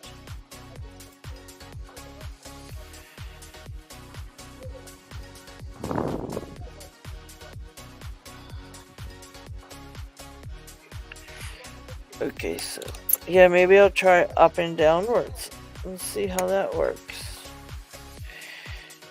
We'll try that one time. Maybe gravity will be my friend. Maybe so. Like everybody's got their own picking style. Hey, Pixmit, since you're back on, everybody's saying it's buffering. How's it for you?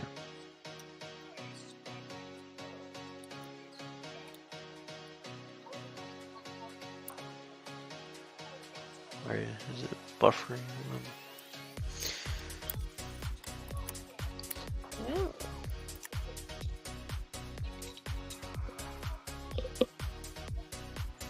No, all good there. Yeah, I'm just wondering.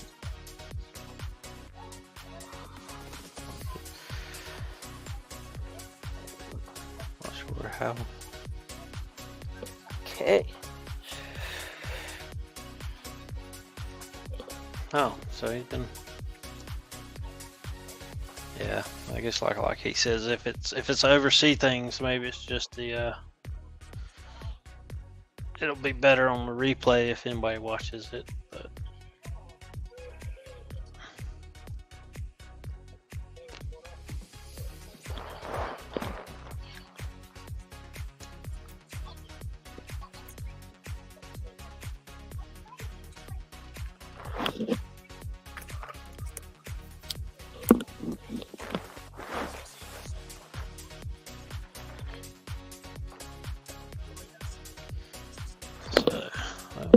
I've already done this one. Let me switch to the Unity while you're.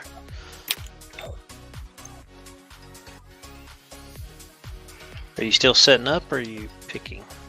I was picking, but I didn't think I like it that way, so I want to change it to doing it back this way. Yeah, I was having troubles kind of navigating it vertically. Yeah, I think it's better off this way. Alright, and then I just wanted to mark my very first one, because I have the other one. That's the top and bottom of the first one. So there we go. Okay.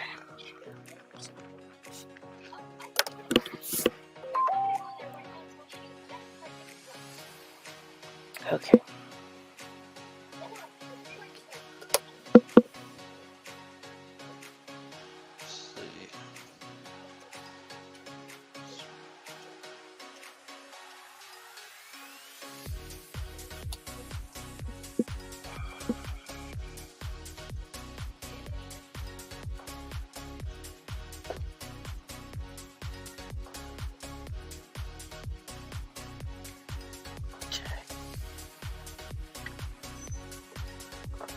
And did you? We said the last two on this one is the where I don't have to turn it, right? So I shouldn't turn. I know the last one. I'm pretty sure it's 7, but make sure the second one should not as well. But what you can do is start at the front of the lock. Oh, okay. If you want, instead of going all the way to the back, you can start at the front and end up as well.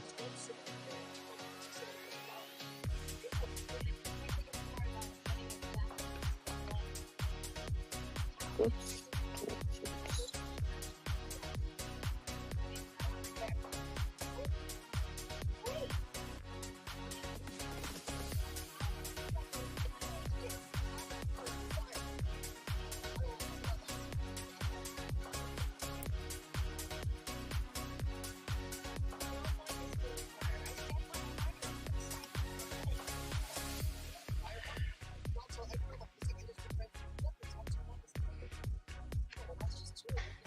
And just if you look at the key while you're picking it, it may help you. So if you're looking at the key, just remember that you're on the cut, you're tensioning off the first cut. So then the next one, you start at the second cut is what you'll actually pick if you're going from the front. Okay, so if I am back at the front, wait, 2, 3, 4, 5.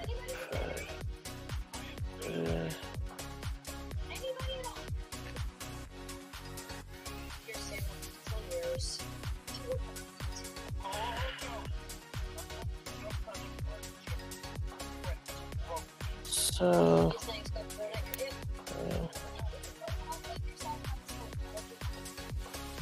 Thanks. If I apologize, then I do everything I believe in. If I don't, the only thing I'll be writing is bad checks. It's a no-brainer. To be on stage with Stroh, I'd give up anything, including my big break. Well, you gave that up for Rose Gone Wild 8. Sabrina, what do you feel? You've got to on that stage and let everyone lets you go. Demeaned, degraded, not very happy. But there you go. Thanks, Roxy. okay. What are you getting at next? How about thanking the person who's been training your cat all week? Salem, bring me my mascara. Prepare to be amazed. How will I know where the next disc is if I'm starting at the front? So if I'm tensioning on that first one, I just pulled this whole thing out of here. So if I'm on that first one, will I immediately be on? Since I'm tensioning on the first one, will I immediately be on the second one, or should I have to push it forward a little bit, or how would I be able to tell that? So it kind of depends on how deep you've set your tension and tip. You may possibly, if you pull it all the way back, you may be able to spin. Will the pick spin all the way around if you pull it all the way back? So if you pull the handle all the way back and spin it, does it spin or does it stop? It spins a little bit, so I think it's right at the edge of that one. So okay, so then just push it okay. forward, and hopefully then it'll firm up and just you're on that disc, and hopefully you'll just turn it counterclockwise with a pretty good amount of tension, and hopefully you'll feel a click.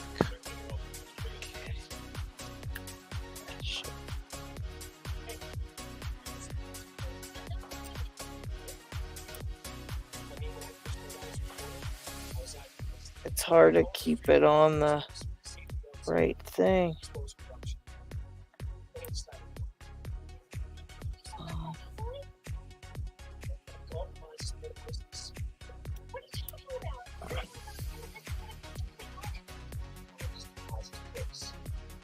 I feel it stop, but I don't feel it click. Okay, if you don't feel it go all the way back clockwise until it stops.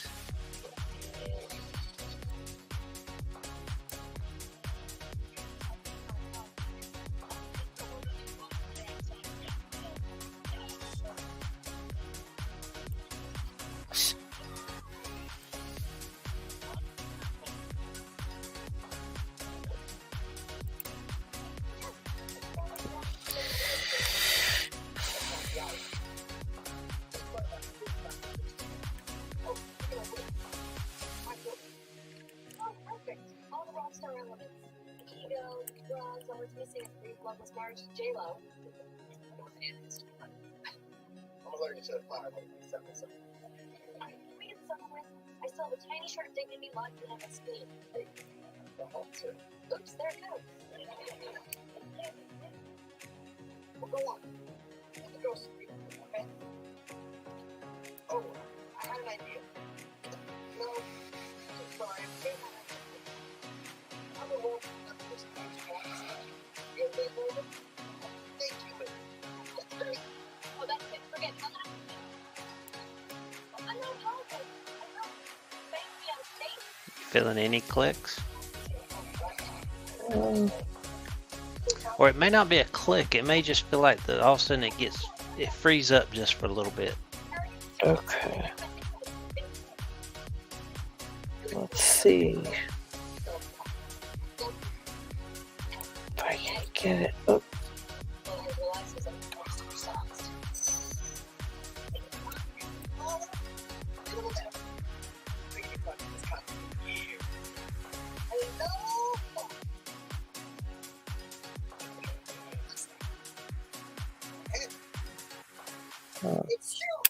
Dang it. Or maybe your mind's trying to tell you something. Maybe this wouldn't be happening Have you ever tried being humble? Yeah. I'm not sure to be. And then all of a sudden I found out something Okay. happened. Hey, look up. Wait, you gotta help me. What am I gonna do? Start recognizing there are other people in this world. I know there's other people. I mean, okay. Don't get too mad now. You're getting quiet. I know what that means. Yeah, it's making me mad now. I can't. I gotta get it completely. I keep getting this to. It keeps tilting like this the whole lock. So instead of having it Oh. like this way, it's going like this, and I'm getting the gravity's like pulling it down. All right. If not, that switch to the other Zarker where you can chuck up the shackle. That may help too, if that's bothering you. Oh yeah. Okay. Let me see if I can get this thing like this one last time. If it, I didn't actually put it back the right way. I kind of was like into it. Alright, let's see.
Oh, that snake saying you're not getting it because the snake's not on the vice. That might be true. I gotta get him out of the thing.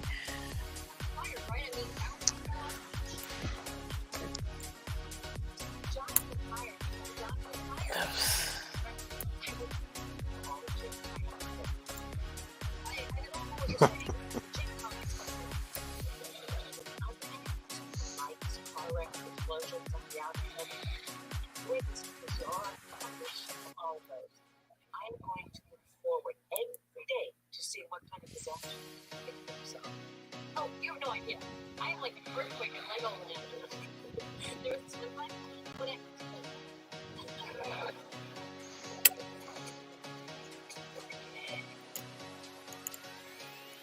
Landing a big baby, it wasn't that bad. Tell that to the piece of charcoal that used to be my Bible. I believe it, but I hope you learned something. Stay on the couch and how to poop with a sanitary pump. I'm out of here.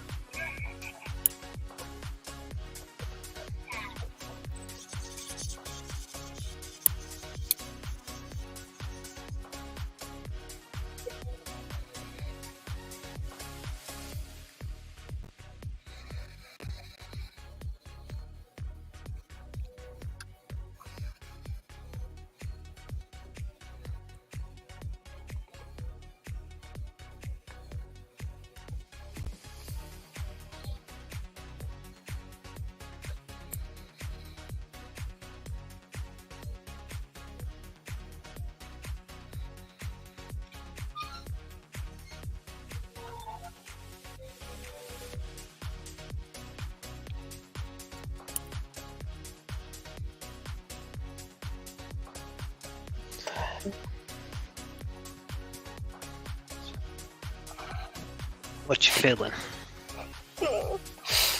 I am like totally not sure what I'm feeling.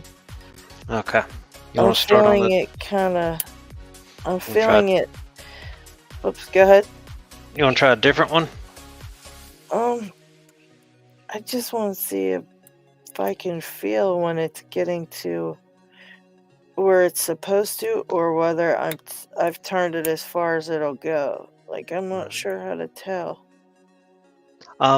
Loosen up your tension, because if it's in a gate and it's binding in the gate, if you loosen up your tension, it'll allow it to go past the gate.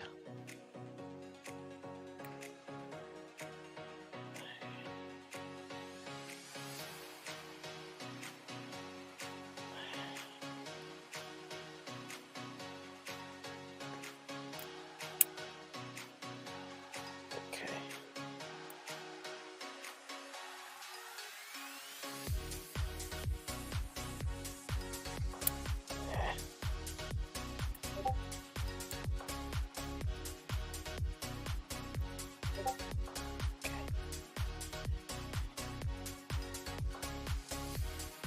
Oh, there, I felt that.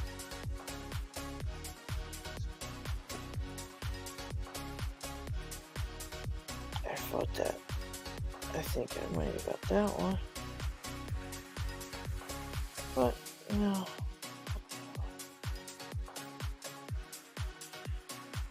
That was that one.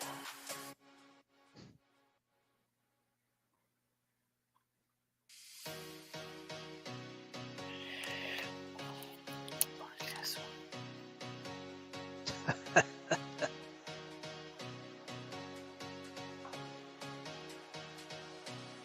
And my Sharpie quit working.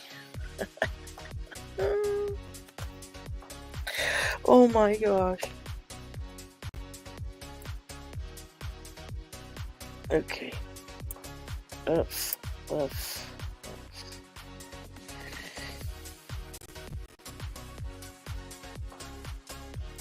I think I must be. So if you think you've got them all set, that's when you have to go all the way to the back and do your counter.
Ooh, what's that for, Lucky?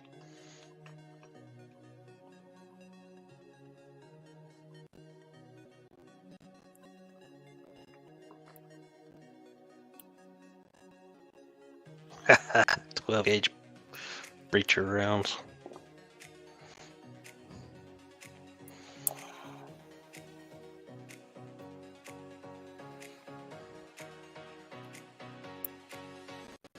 Oh, you fucker.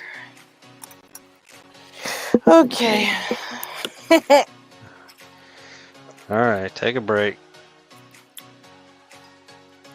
I think I might have even actually been pretty close, but as soon as I went to try to do that in the back, it just slid right off and fucked me. All right. Oh. Whew, no wonder it took you 2 years, Chris. That's probably going to take me about 4 to 6 years.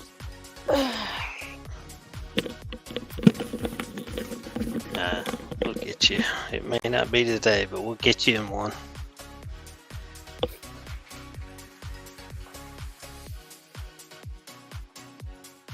Fixma says he can't figure them out either.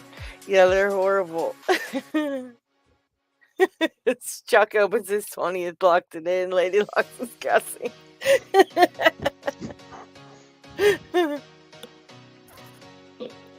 Pretty much it.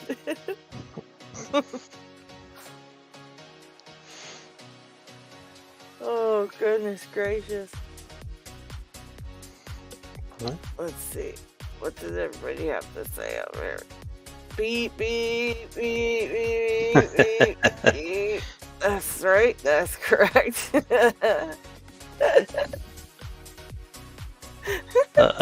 It's not frozen, I don't think. It's just there's nothing on the screen, Brett.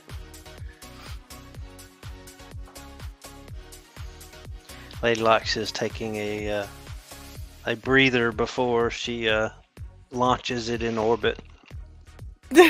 You'll hear glass smashing. You're like, oh, she threw another one out the window. There was 1, 2, 3, 4, 5, 7 windows in my room. We have 7 tries at this. Oh no.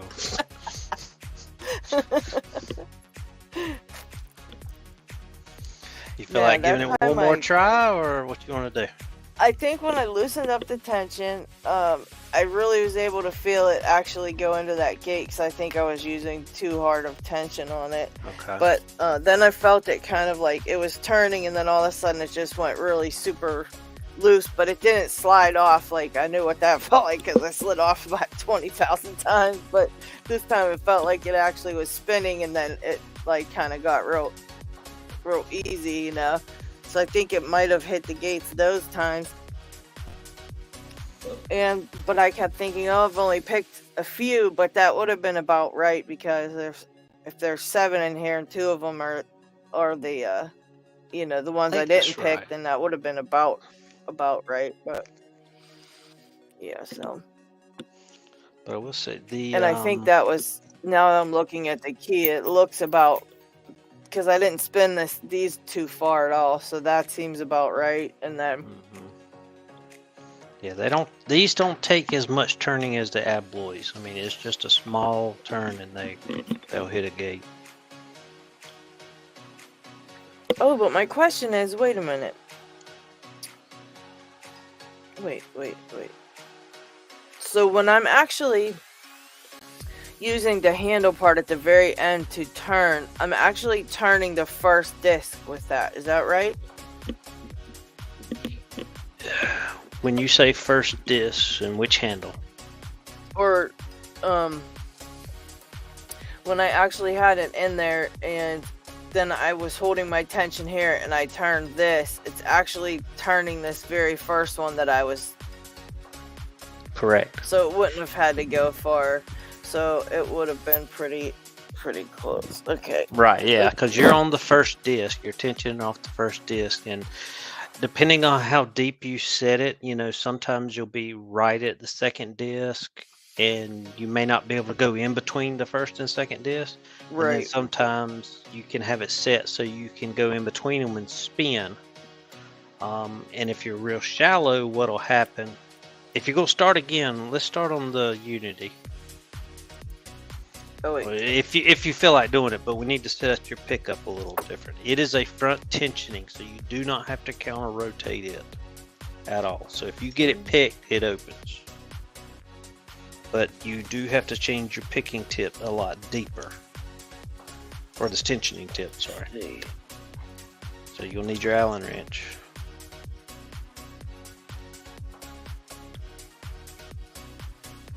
Oh yeah, wow, that one goes real far in. Holy cow.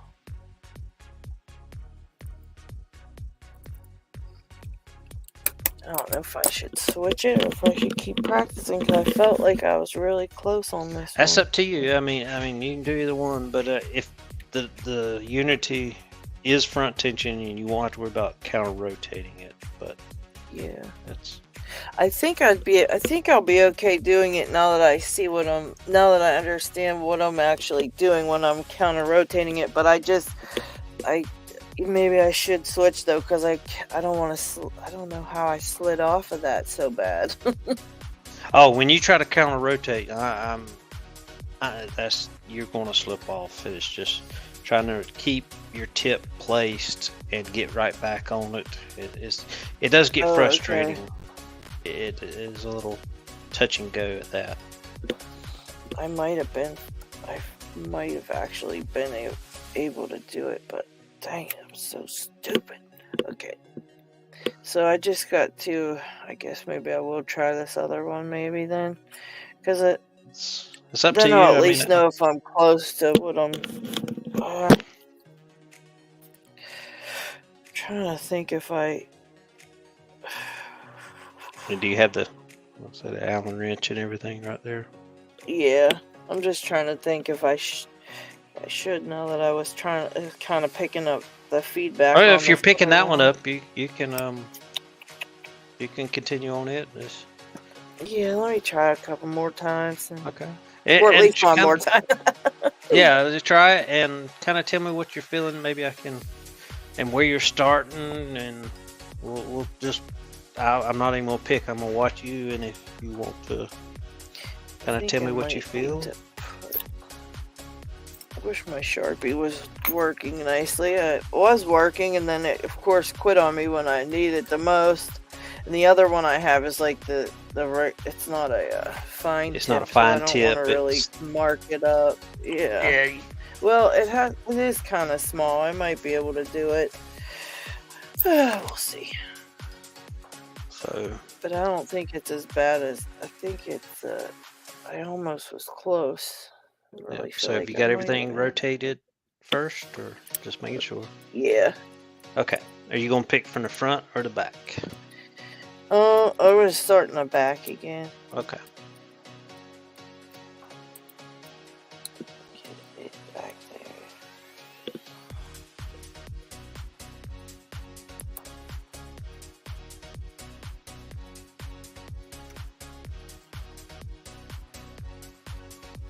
So just try to find that first disc.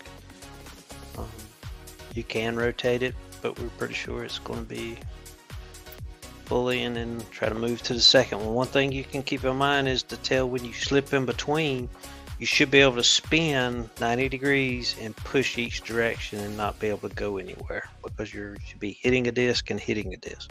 Right. Okay. Let's see.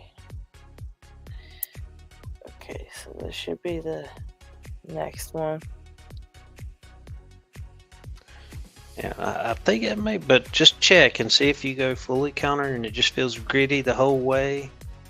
Just go right back to. Definitely feels gritty now.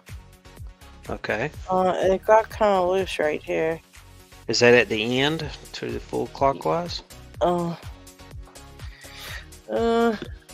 can't tell. Oh, sorry about that. Shit, I wasn't even on the camera. That's fine. It went from here to right down here. The actual thing's down here now. Oh, that's fine. But it's kind of like. Well, if it's loose, go to. Yep, go to your next one.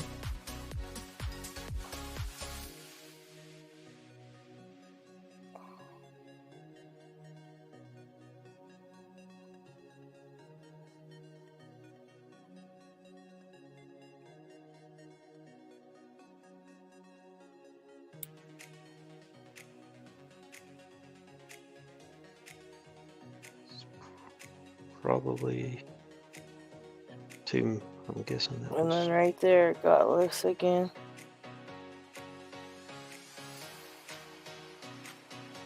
Okay. If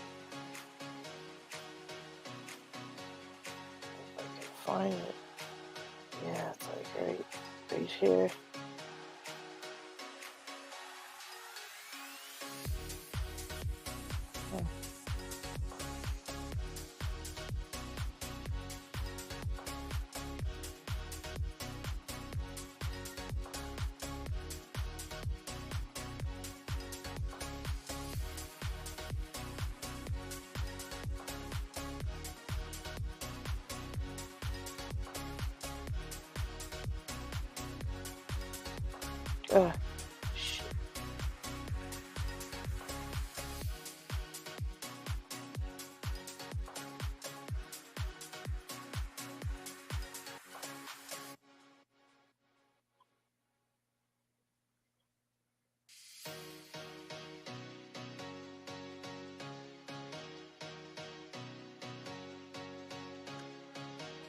I got lost. That's fine. Hmm.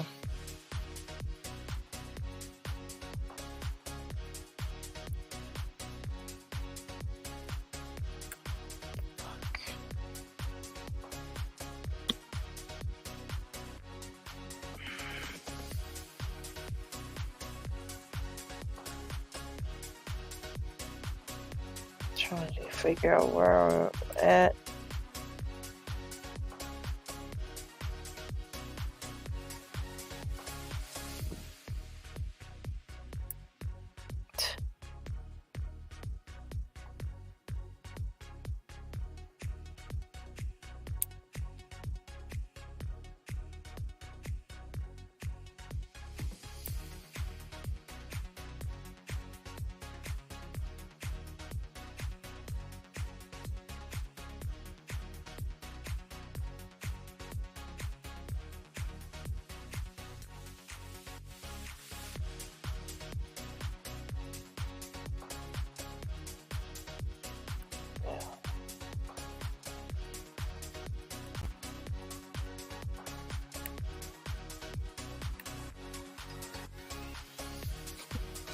You had a tip now?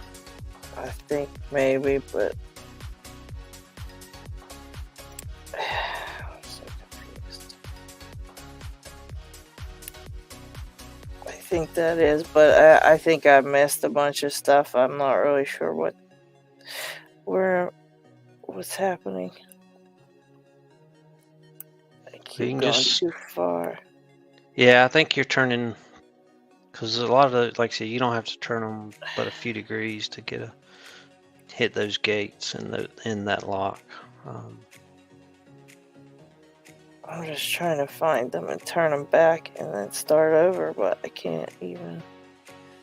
If you can't, I mean, you can pull it out and turn your, stick the tool in there and.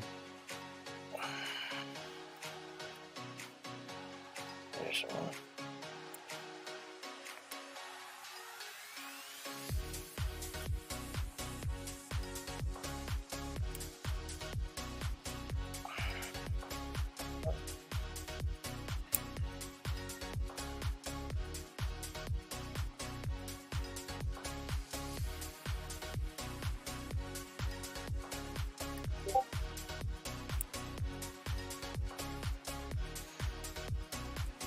Yeah, I'm not sure.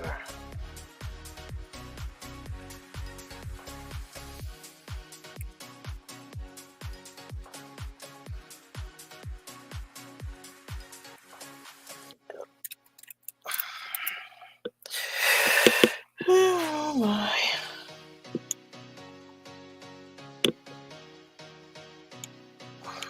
I see some of them returned, at least, but.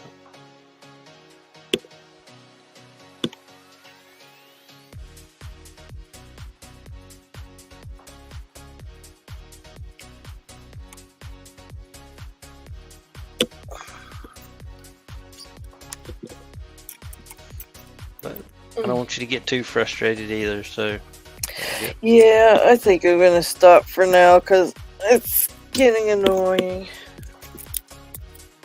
I will definitely try again a couple more times though, because I'm slowly getting the hang of it. I know that it just takes a while. Yeah, sure. and if you can't, I know that Unity is a front tensioning, so if you want to set up for it that way, you're not having to worry about counter rotation, and it does give a little bit cleaner clicks, I will say. But if you do that one, the way I pick it, other people do it other way, but I would not turn it clockwise. I would turn it counterclockwise. Just remember that you're turning clockwise to pick. The reason I say that for the Unity one, right? Yes, and the reason I say that is, there, those little tabs I showed earlier on some of the locks. Yeah. That swing and limit how much it can turn. Well, in the Unilock, they are different widths, so you cannot turn every disc to full 90 because of that. So you would be like in the middle picking position of all the discs. So to me, it's easier to start in one direction. Okay. No, And I just have to back this up further, right? Like this to get the Unity one. what you'll have to do is take the handle in the triangle shaped. You'll need to loosen those Allen screws. Okay. The 3 Allen screws, not those. I already loosened these on the Oh, you do? Well, you may have to adjust those as well, but go ahead and take it off. I'd just go ahead and take that handle off. That way you can get your depth set without worried about that tip in the way. Okay. Wait, So just, take the handle off. What yeah, just go ahead. What do you mean the handle? This thing? Yep, go ahead and take that off if you've loosened it. Oh, okay. Yeah. And then pull your picking tip out of it. And then you can unscrew the little spacer.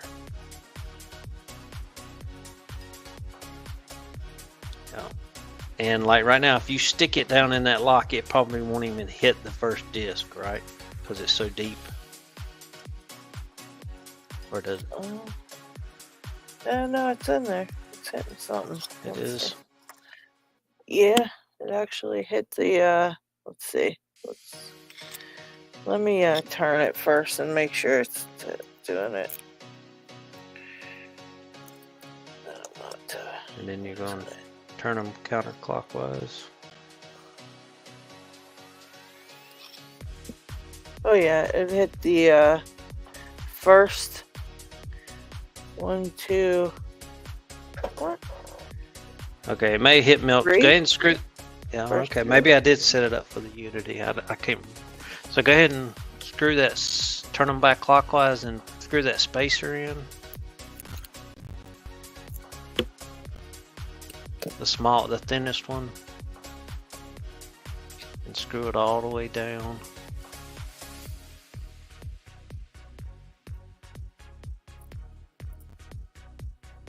And see if it'll grab one.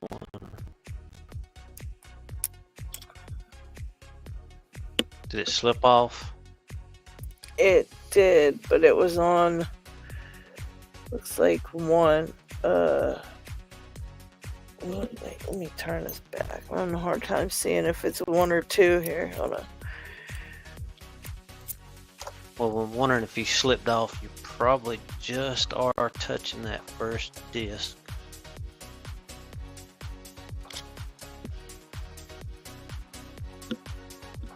Yeah, the first 2 actually still. Oh, really? Yeah. Oh, okay. Yeah, just let me put my glasses back on because I might be losing it. But yeah, it's just. Now, just be mindful that the spacers are really close, so you may think that's a second disc. Oh, okay, that might be a spacer then. Yeah, I think it's the first disc and a spacer, perhaps. Okay, so when you're applying tension, does it want to jump out or anything, or does it hold firm? Let's see. It jumped out that one time, but I don't know if I had was pushing it in the hole, good or not. Just kind of wiggle it and see if it'll jump out. What? Put tension in one direction, just kind of rock it just a little bit, as to see if you can maintain it in there. No, it pops out. Pops out. That's what I was worried about. So it just means that tip needs to come out just a little bit. Okay. Because I don't want you constantly jumping off of that. Okay, so just loosen it up and. Right, just loosen those 3 just a little bit, and you don't have to be exact. Just pull it out a little bit because remember you can take it up with the spacer if you come out too far. We just don't want to come out too far, then the Allen screws are not holding it.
Seems like it's staying a little better. Maybe.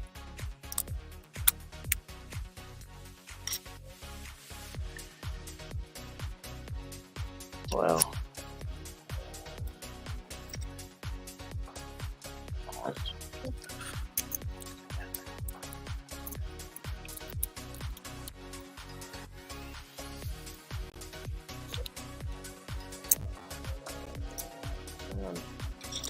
Perfect.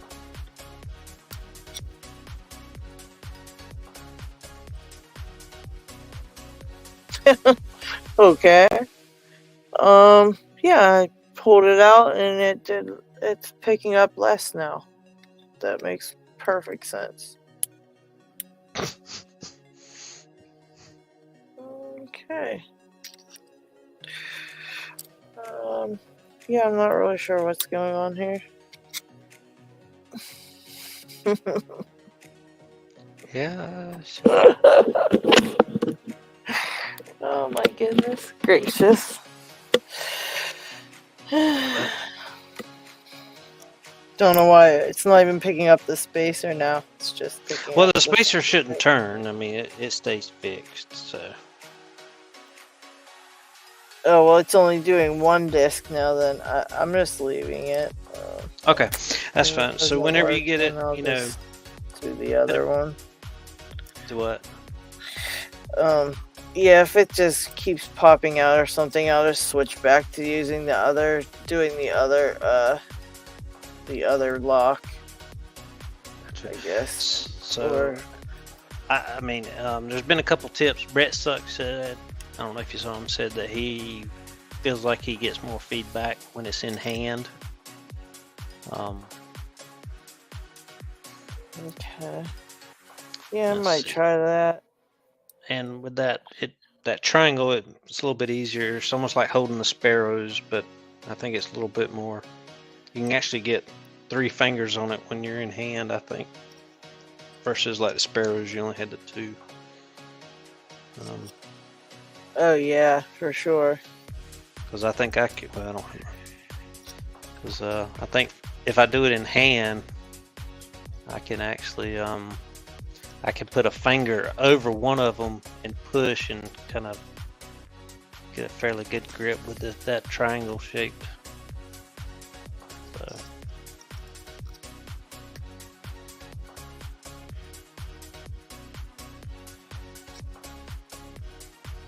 But once you get it set back up, this one won't have to be counter rotated, and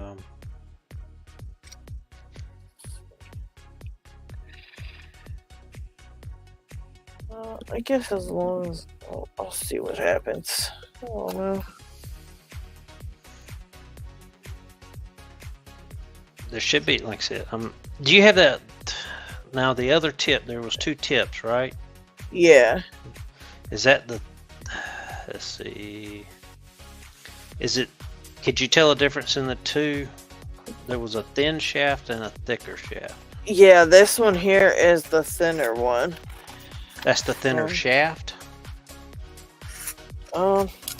Yeah, it's the thinner of everything. Even this part's thinner, and this part's thinner, I think, too. So I kind of made it not intentionally, but the thin one that has a thinner shaft, if you look at the head, it should be thicker.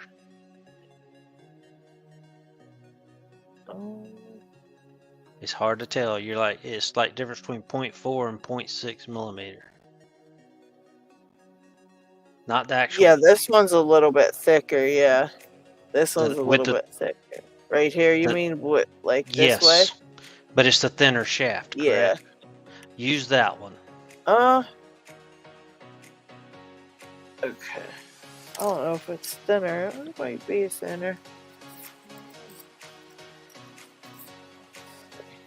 Okay. That may have been why it was hard to get into the handle the other day when you were talking to me. Because it should slide right over that handle with ease.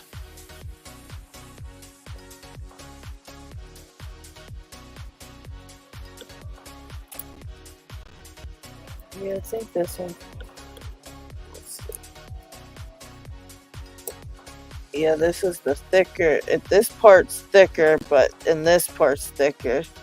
Oh, really? It's supposed to. It's Oh, kind of wait. packaged. Yeah, it was a tiny bit because it just popped the rest of that little. Oh, maybe it's the same or close. Maybe it is thinner. I don't know. Oh, no, it just popped out some more plastic, so maybe it was thinner. I don't know. Either way, it's in there. But if you got a micron, do you have a little caliper or anything? You don't have any. Yeah. Let's see. Oh, I can't remember that oh, one. these idiots. Hold on, let me shut this. Oh, it is shut. They're just loud as hell. Okay. Sorry if that's loud, guys. They just have to blow leaves because I don't know why. Oh no, it's leaves in the fall. I guess I'm out of batteries on my micrometer. This is not my day, I swear. You're just not meant to get a detainer picked. Well, either way, is it okay if I still use this one? Yeah, I was just trying to get you to, if you use the thicker one, it's easier to stay on the discs. Oh yeah, but this part's definitely thicker. This top part, I can definitely see that, even just looking at it. Okay. Yeah, that part's definitely thicker. This tip of it. Yes, that way. For sure. Yeah. Okay. That's definitely thicker. Yeah. Use that one, and remember when you clamp it down, kind of line up that flat spot on the side, which should line up with the picking tip under one of those screws, so that way it won't spin as easy while you're trying to pick.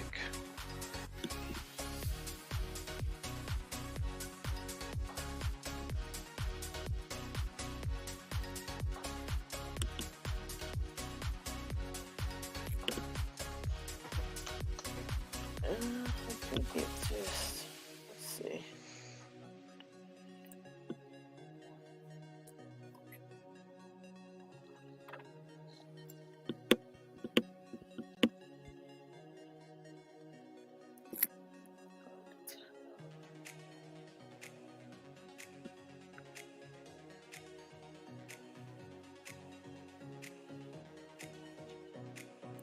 Alright, I'll check around for it and let's see.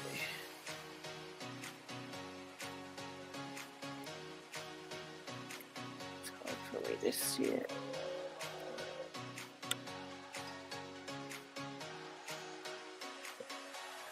Yeah,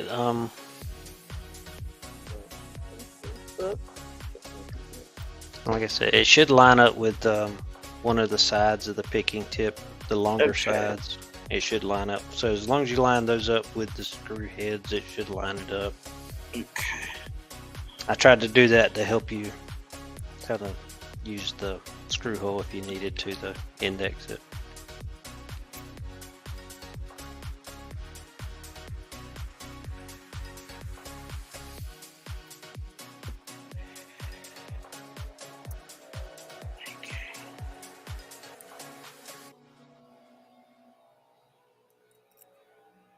No, I don't think you're all alone too.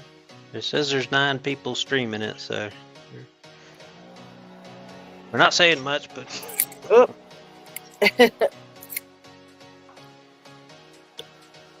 Oh my gosh, these guys are super annoying with this leaf blowing. They're leaf blowing outside. They're totally insane. Okay.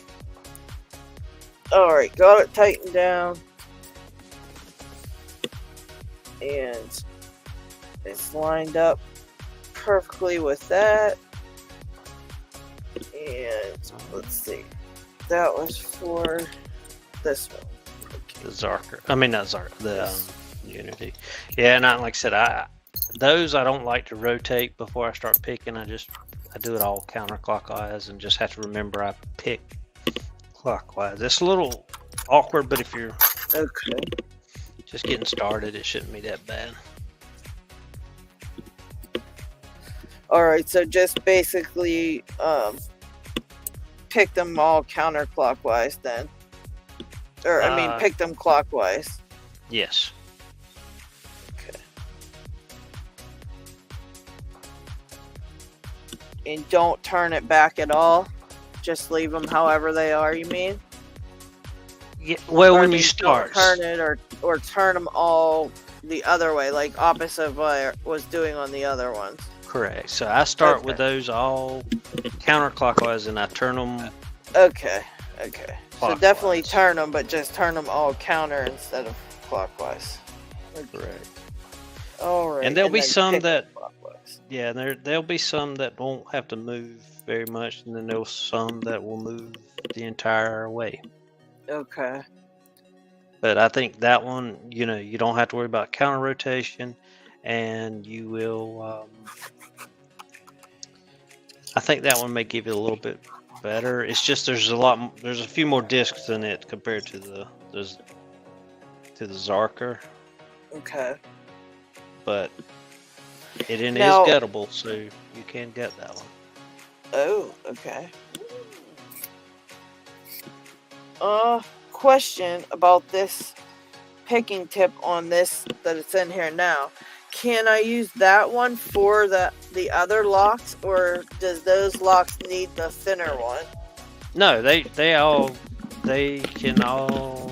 all the Chinese ones you have should be able to use the thicker one. Oh, okay.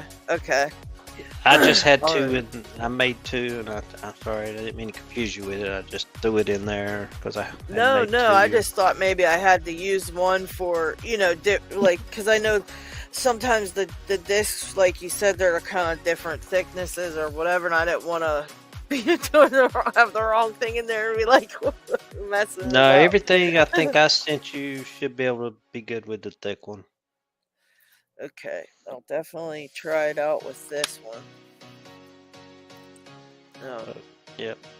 Take you a little break or something so you're not ready to throw it through one of your windows, or and we can pick it up again sometime, or if you feel like tomorrow we can try it again too, or during picking time. So if not, try a comfort lock, right? Or go back to that buy lock. I'm actually the buy lock was terrible. That one's not so bad though. It was better than my buy lock, that's for sure. But I actually was picking the that 6K with barrels, and when I first picked it, it was like 17 minutes it took me to get it picked, and then the second time I went to try it, it took me only six minutes. I was shocked that it was that quick. Yeah, so I want to practice on that one a little bit more. I much prefer those side pins though. Oh no, you sent me the one with gins, I think. That's Yeah, right, I sent you the one with gins, but I have a barrels one, and that it was a lot of fun. It was actually fun, which is hard to believe for that kind of lock. So it was actually a fun one. You might like that one when you get back into pin tumblers. Yeah, I've got that one, and I bought a bunch of other ones. I just got to get back into them. Yeah, I definitely recommend that one though. It was a lot easier because you didn't have to set those all the gin spools first and mess with the gin spools and all that. But I'm sure it doesn't. It's still not as it's not as terrible as some of those ones out there. That's all I know. Yeah. But yeah, did anybody have any questions for LockChuck while I was cussing under my breath and screwing things up? And I was so hoping you'd get it open today, but You know what though? This is definitely tough. It's definitely a huge learning curve. Even the tools I don't use, I've never had to mess with it. So it's kind of like everything was like totally new for me. Even holding the pick or the pick was kind of weird for me. So until I get used to that more, even holding that thing is weird. So once you know how that is when you're first starting something. It's hard because of all the things you have to try to get in your head, where none of it feels familiar to me. So it's going to be very, very hard at first. Yeah, it is, because like this one's got the tri tensioner on it, I guess you could call it. I think that's what it calls it. And it's a I little. actually like that. I actually really like how this one feels though. Like who was saying that was that you can actually like there's a lot more places to hold on to it, you know. Right. That Yeah, and I Sparrows one do. is like only those two, and you kind of have to really. There's not enough things to grab onto. I don't feel like to tension it and hold it flush to the lock, and like this toppy thing, this thing here that you put on there helps keep it right on there. That again, that Sparrows one didn't have that, you know. So, and that was a long time ago when I even tried that, and I wasn't anywhere near like with my even thinking about picking and knowing what's going on inside of a lock. Now that I know a lot more, will be easier for me. I never got that close ever with the Sparrows one, so even though it didn't look good, I knew what I was feeling when I felt them couple set. I just kind of get lost in there, but once I get it marked a little bit to where I know like where, you know, what numbered one I'm on and keeping track of that better, I think I'll do a lot better. Yeah, and like you tell everybody, it's practice. It's Yeah, practice. for sure. Yeah, it's gonna take a while to practice that, and yeah, the next time we come on to the live, we can do this again, and hopefully I'll have a little bit more practice too, and be able to kind of you know, throw some questions out there for you, like of what I kind of encountered when I'm picking, and you know, we can get some of those questions that's out there. And any of you guys, now that you know we're going to do this a couple episodes of this, if you want to get your stuff, and you know, there's a join link here so you can join in too, and any questions you have for Sensei LockChuck, you can ask him while you're trying to pick the lock. It helps to be able to say what the heck says. And I will say, like, you know, I've learned something today as well. I mean, so yeah, I mean, I am no expert. I'll say I'm a intermediate at it. How about that? You're pretty good at it, that's for sure. But there's other people that I still watch and learn stuff from too. So yeah, I mean, it's always a learning experience. You think you know something that's correct, and you learn otherwise, which is good. I mean, yeah, there's always stuff to learn. That you're not even lying. That's continuous. And one thing I like about it is everybody shares their techniques that I've never even thought about it. And when I try it, it's like, why did I never do that? So. But anyway, do you pick and hand a lot? No, I am usually strictly a vice picker. I've always been a vice picker when I started, and I guess it started with when I started, I was trying in hand, but I found out I had carpal tunnel, and it was really killing my hands, so I had to go to a vice.